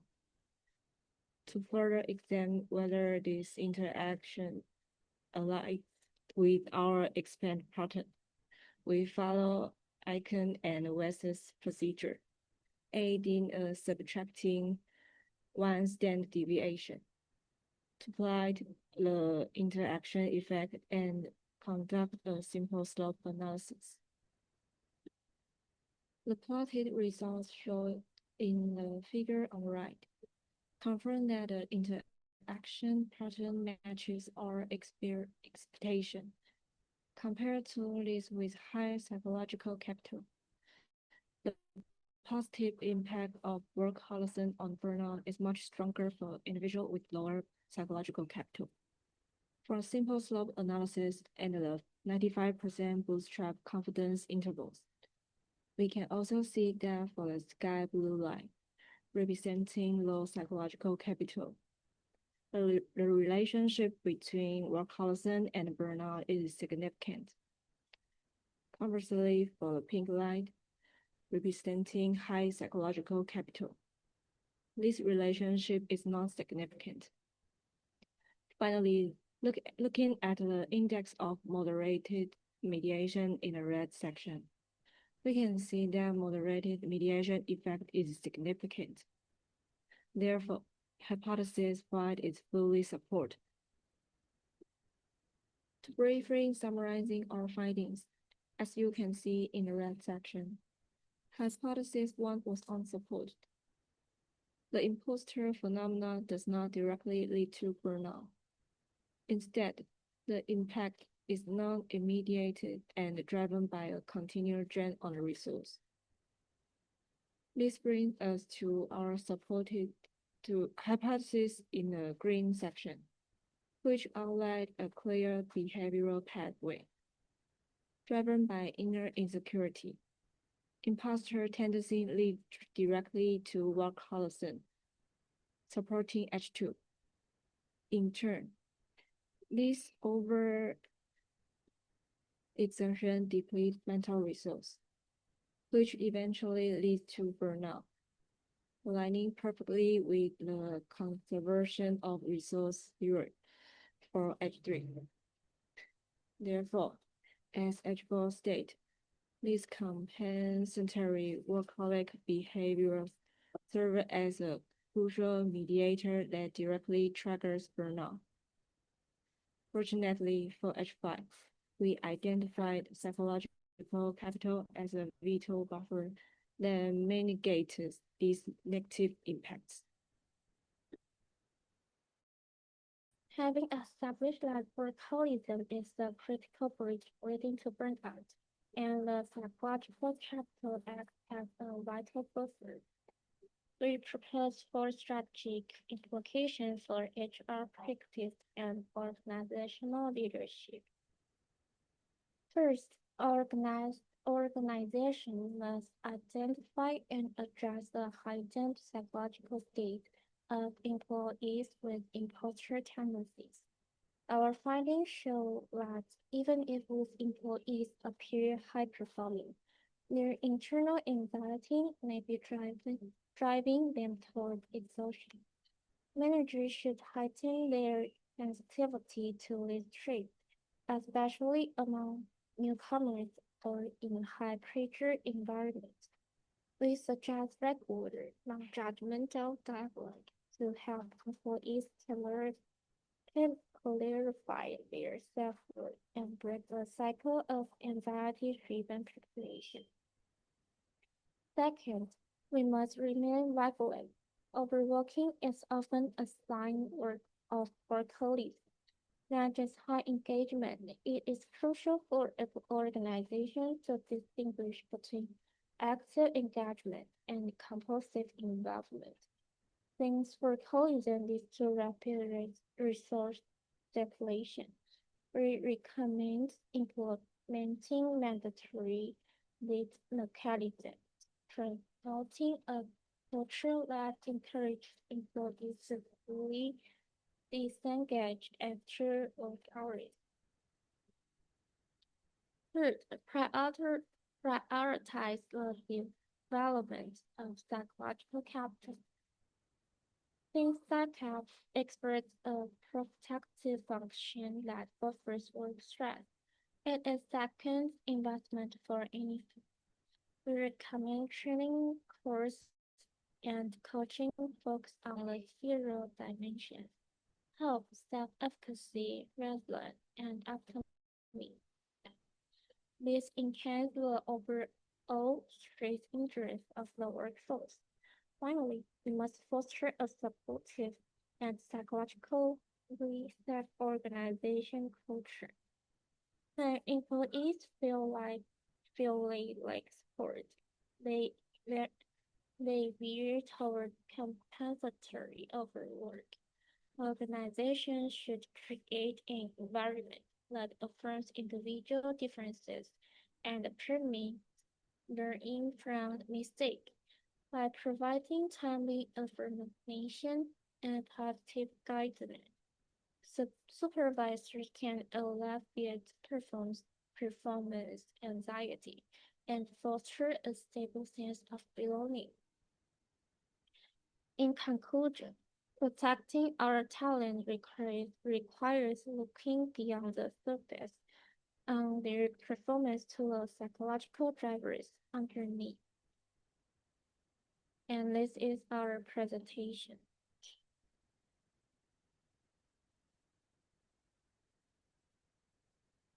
Thank you, Yiling Liao, for sharing your research with us.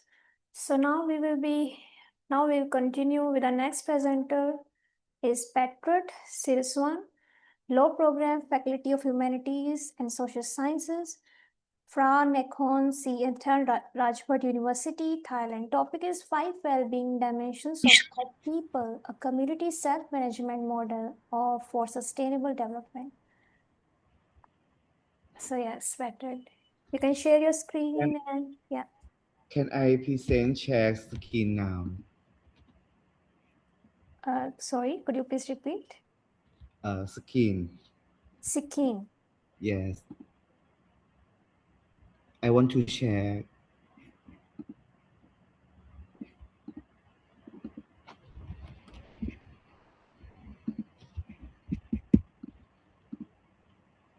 You can see it. Yes, your screen is visible. Okay.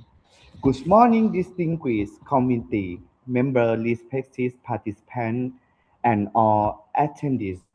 My name is Pantarasi Suwan, a lecturer in the law program, Faculty of Humanity and Social Science, Panakornศรี Ayutthaya, Ratchapat University, Thailand.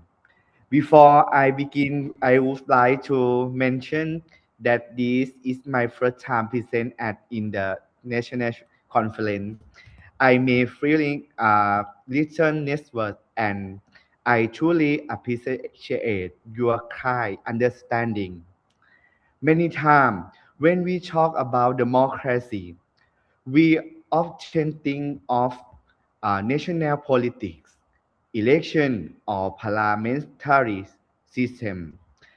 But an important question is if democracy is truly strong, where should it begin?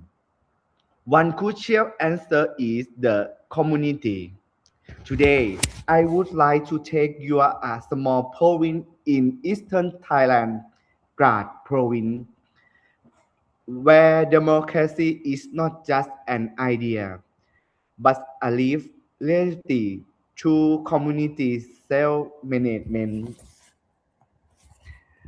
Over the past decades, Thailand's development has largely or alleged under a centralized system. Policies are designed at the national level and applied uniformly across different areas. However, in reality, each community has its own unique context economically, socially, culturally, and environmentally.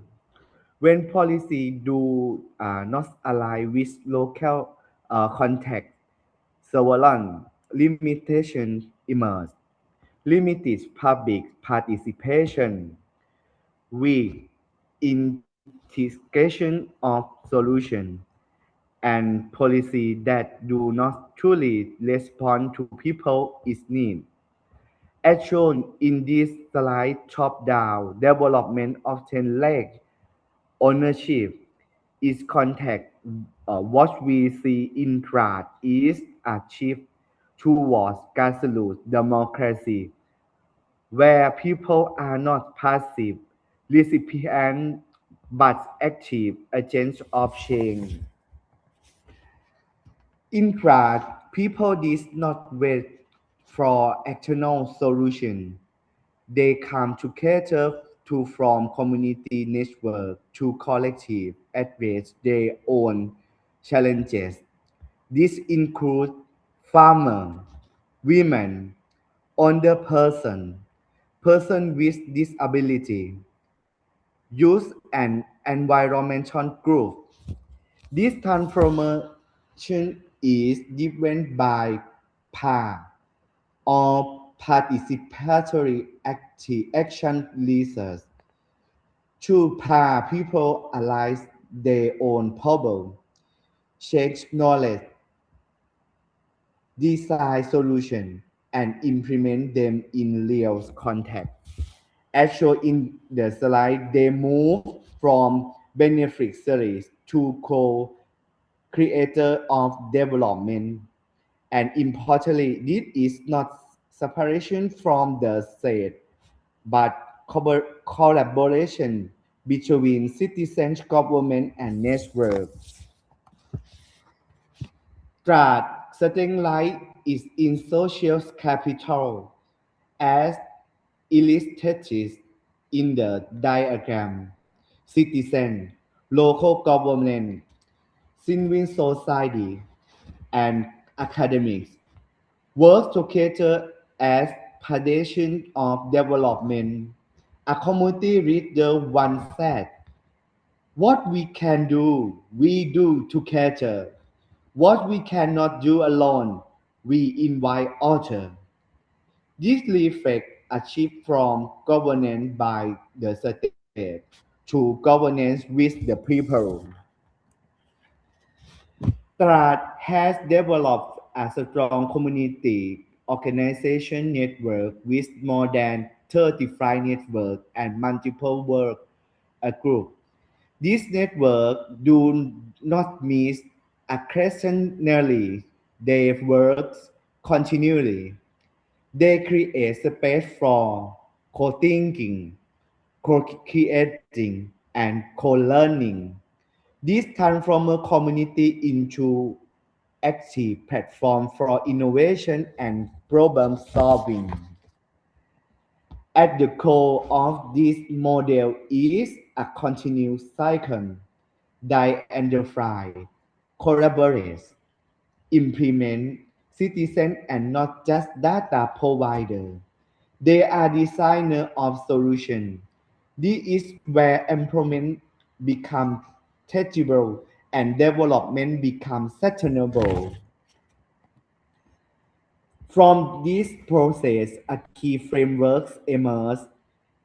The 5G framework or 5D model grad way of life is consists of five interconnected dimensions.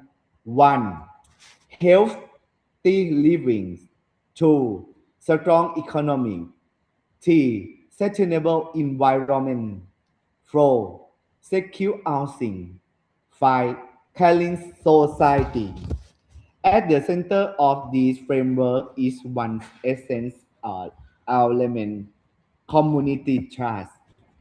This is not state imposed policy, but a collective create social charter. Each dimension translates into less action, health, community, health system, housing, participatory housing solution, economic, local enterprise, environment, sustainable resource management, social inclusive social network. Together they form a holistic development system. The least a key insight democracy does not begin with institution, it begins with relationship. Participation creates power. Social capital drives action. Collaboration ensures sustainable, and together they create grassroots democracy and self-management. This study proposed key policy direction. 1. Community empowerment. 2. Collaborative governance. 3. Data development, bottom-up data. 4. Context-based scaling. The role of the state is not control, but is enable community to lead. This model challenges a fundamental assumption: people are not beneficiary; they are designed of their own future. This is true foundation of sustainable development and democracy. In conclusion, the story of STAR shows us that development does not always begin with nation policy. I can begin with small community that believe in their own potential, and when people are empowered to act together, they do not wait for change, they become to change. Thank you very much. Thank you, Patrick, for the wonderful presentation. I really appreciate your insights. And dear participants, if you have any question, you can type them in the chat box. So now next presenter is Murat Teflon, a lecturer, Faculty of Aeronautics and Aerospace, Gaziantep University, Turkey. Topic is hierarchical mass breakdown for transport aircraft with truss-braced wings. Hello. Hello. I can share my screen Yes, if sure. that's okay. Yes, sure. Just 1 second, please.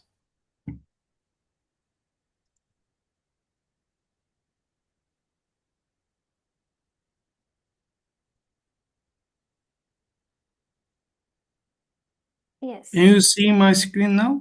Yes, it's visible. Okay.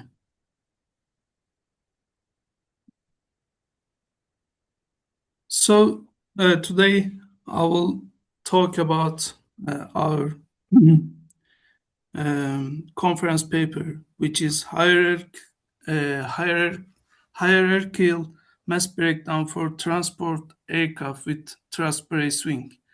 I am Murat Taflan from Gaziantep University with my colleague. We have prepared this slightly short conference paper.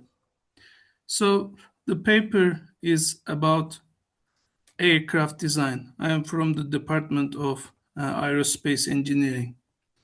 So that one here, this figure shows for our audience. This one shows cantilever wing aircraft, like a conventional aircraft commonly used. So it is fuselage and the wing.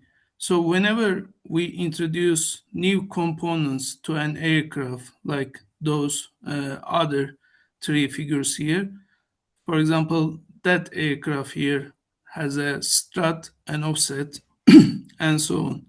So means that the aircraft can have like other components, and these components can be novel. So whenever we introduce some of these new components, we need to integrate their method with the existing methods. So in this work, we will talk about mass estimation of aircraft, which is important in aircraft design. So to be able to integrate those mass estimation of those kind of novel components to the aircraft, we need to clearly map the aircraft mass breakdown. So in this work, I will show you how we do it. This hierarchical mass breakdown table we introduce in this work. So I will explain you how it looks like and what is the benefits of that one. So the presentation is structured in this way. First, I will show you the motivation behind this study, then how we contribute to the literature. Then I will briefly show you how we use that hierarchical mass breakdown table and how to combine it with the existing method and kind of new approaches.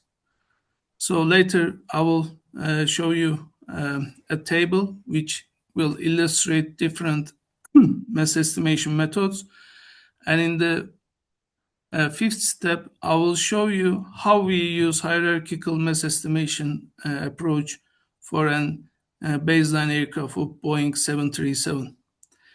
Then in the final part, I will finish the slide, and if you have questions, I will take them.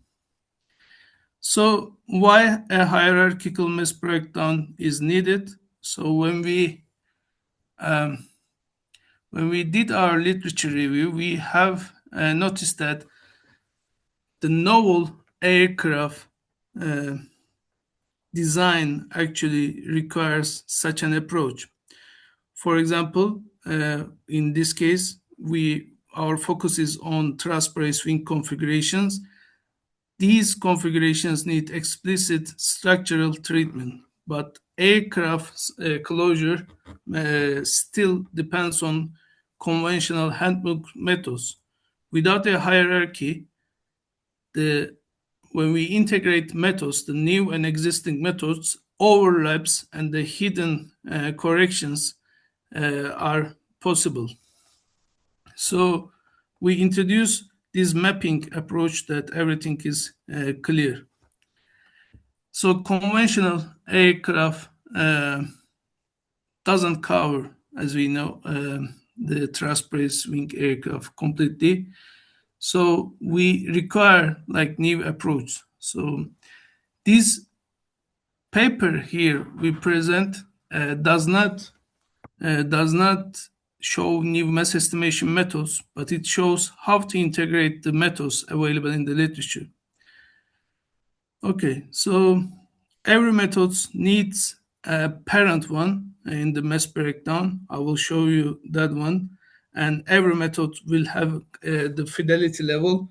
When we talk about, for example, new components, most of the time, especially when it is a structural component, the fidelity level gets higher for the new components. So later at the end, we will sum everything, all mass components, and have the total mass of aircraft.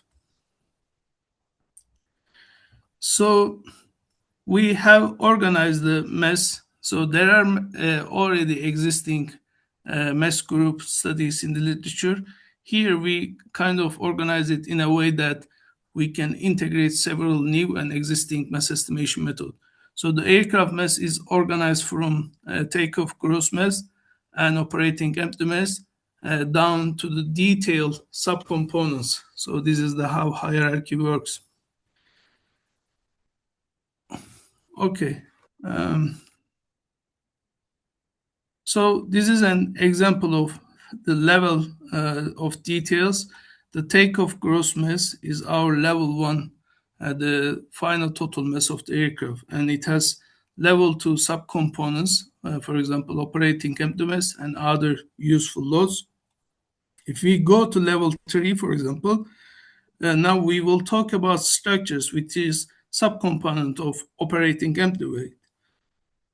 And in level 3, we have equipment propulsion. If we go level 4, for example, now the structures get with the child components more detail, like wing, tail, fuselage, and so on. But if we go to the more detail of wing, in this case for truss-braced wing aircraft, so we go more detail, like wing box, wing other mass, strut, jury, and offset. So for novel aircraft, most of the time, we don't have a quick empirical or statistical database methods. So we are not able to directly estimate the mass of wing, then sum them all and get the final mass. So new novel technologies kind of forces us to go more detail and to predict the mass of components in more detail, then sum them all to get the final mass. So, but when we go to more detail, we need to know the mapping for the conceptual design. So we should be able to integrate the method in the correct position. So that's why we introduced this mass breakdown. So first, I will show how the mass breakdown table look like. In level 1, we have the final mass. So this is an example for Boeing 737 aircraft study. So we have the final mass, takeoff gross mass here, calculated 45 tons or 1,000 kilogram. So in level 2, as we see, we can see the sub components of operating empty weight and useful load. So each of those can expand and go to higher levels. So in this study, where we focus is the wing, truss-braced wing. So we will focus more on the structure than the wing, and we need to go more deeper into detail in the wing box, and other subcomponents. You can see that for this study, because we focus on truss-braced wing, we kind of get the final accurate mass estimation in level 8, because we didn't have like accurate enough mass estimation methods for truss-braced wing in level 4 or level 5. So we had to do more detailed analysis. So this hierarchical table shows that. Okay, so for example, in level 8, we are using new like novel approach for mass estimation, But at the same time, to be able to calculate the takeoff gross mass of the aircraft, we should also use other existing empirical methods. So with these mass breakdown, we can integrate them all together. So in this case, for this study, so I will show you which methods we have integrated. So for the remaining components to get the final total mass. So this table here shows the methods we have integrated, blended to get the final accurate takeoff gross mass of the aircraft. These briefly show some examples which methods we have integrated. So for operating empty weight, useful load, fuselage tail, and other like well-known, well-documented components, we are using, for example, the existing methods from Reimers, Torenbeek, Roskam, and then Southbrook. So these are accurate enough and rapid methods. So in this study, we are combining these existing methods with the more detailed methods in my previous studies presented, my methods for the truss components. So for truss brace wing, as I show you here, so we needed to go in detail levels. So the methods presented here are from higher detail level 8, level 7, level 8. So these existing method, we are combining it with all other methods presented in this table. As I say, from the author of the book, author Reimer, Torenbeek, Roskam, their very well-known design books, handbook methods.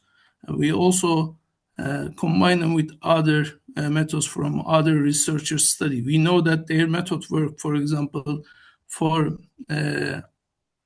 other remaining parts of the wing. So we combine them with the new methods with the help of this hierarchical mass breakdown. So after introducing this hierarchical mass breakdown, we had a case study with Boeing 737. So this is how we implemented the mass breakdown and how did we sum them from a bottom-up approach to get the final takeoff gross mass.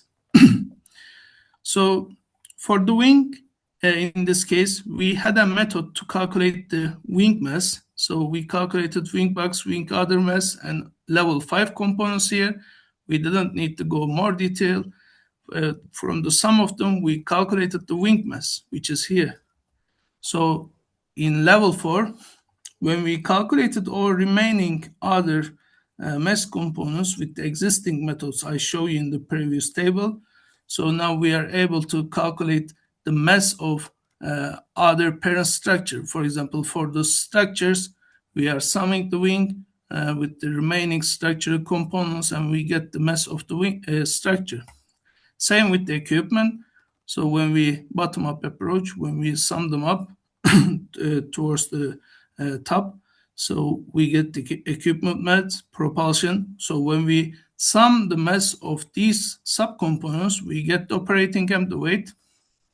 So finally, repeating these steps, in level 1, the top mass, takeoff gross mass of the weight of the aircraft, we get it here.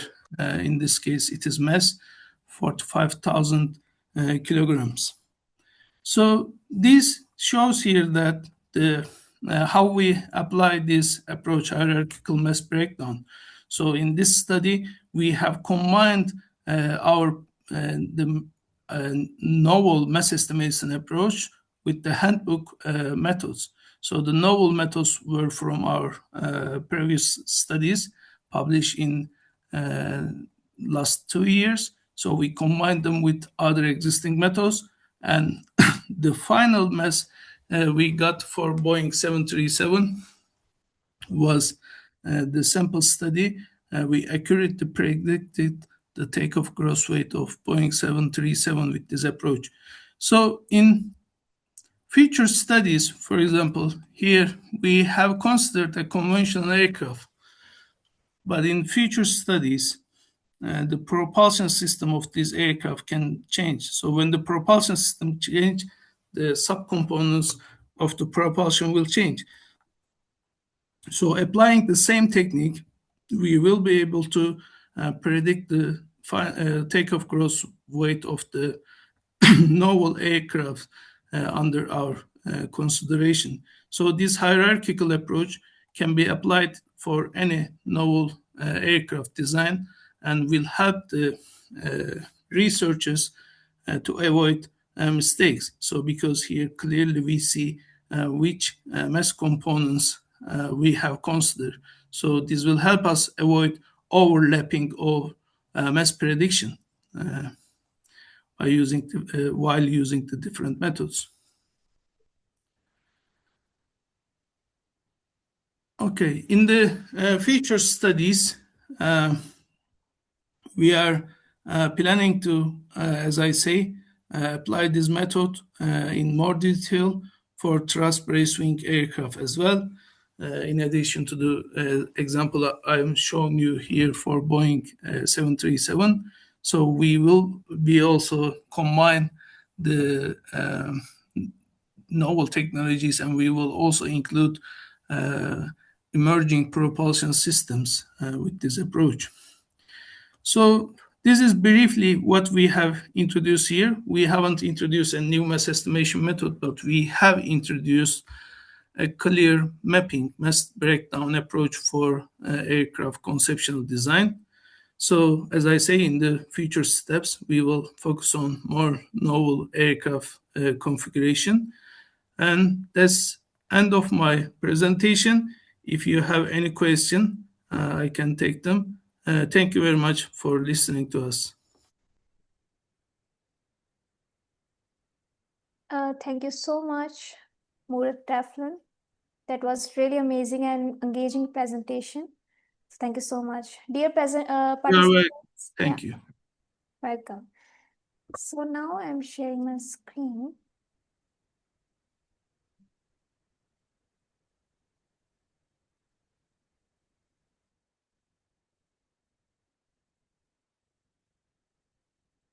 Our listener is Michael Mary.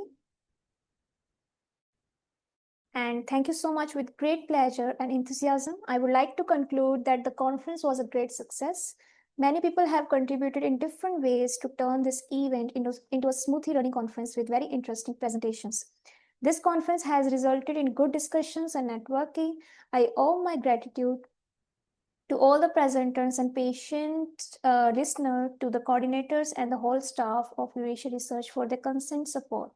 I would also like to thank you all the universities and institutes who have sponsored our participants and people who have directly or indirectly contributed in the smooth conduct of the conference. And our upcoming conference, Eurasia Research conducts conferences around the world. April 2026 is Tokyo and London. May 2026, Kuala Lumpur, Beijing, and June 2026 is Seoul. Please refer to your friends and colleagues. And wait a moment. So once again, thank you everyone for joining us today. And it was a pleasure hosting this event. We hope to see you again. And if feel free to share your feedback if you want to give us in the chat box, or you can say directly. So thanks a lot again, and we hope to see you again, all of you. Thank you, everyone. Thank you. Bye. Yeah, welcome. Thank you. Bye bye. Bye. Bye, Patrick.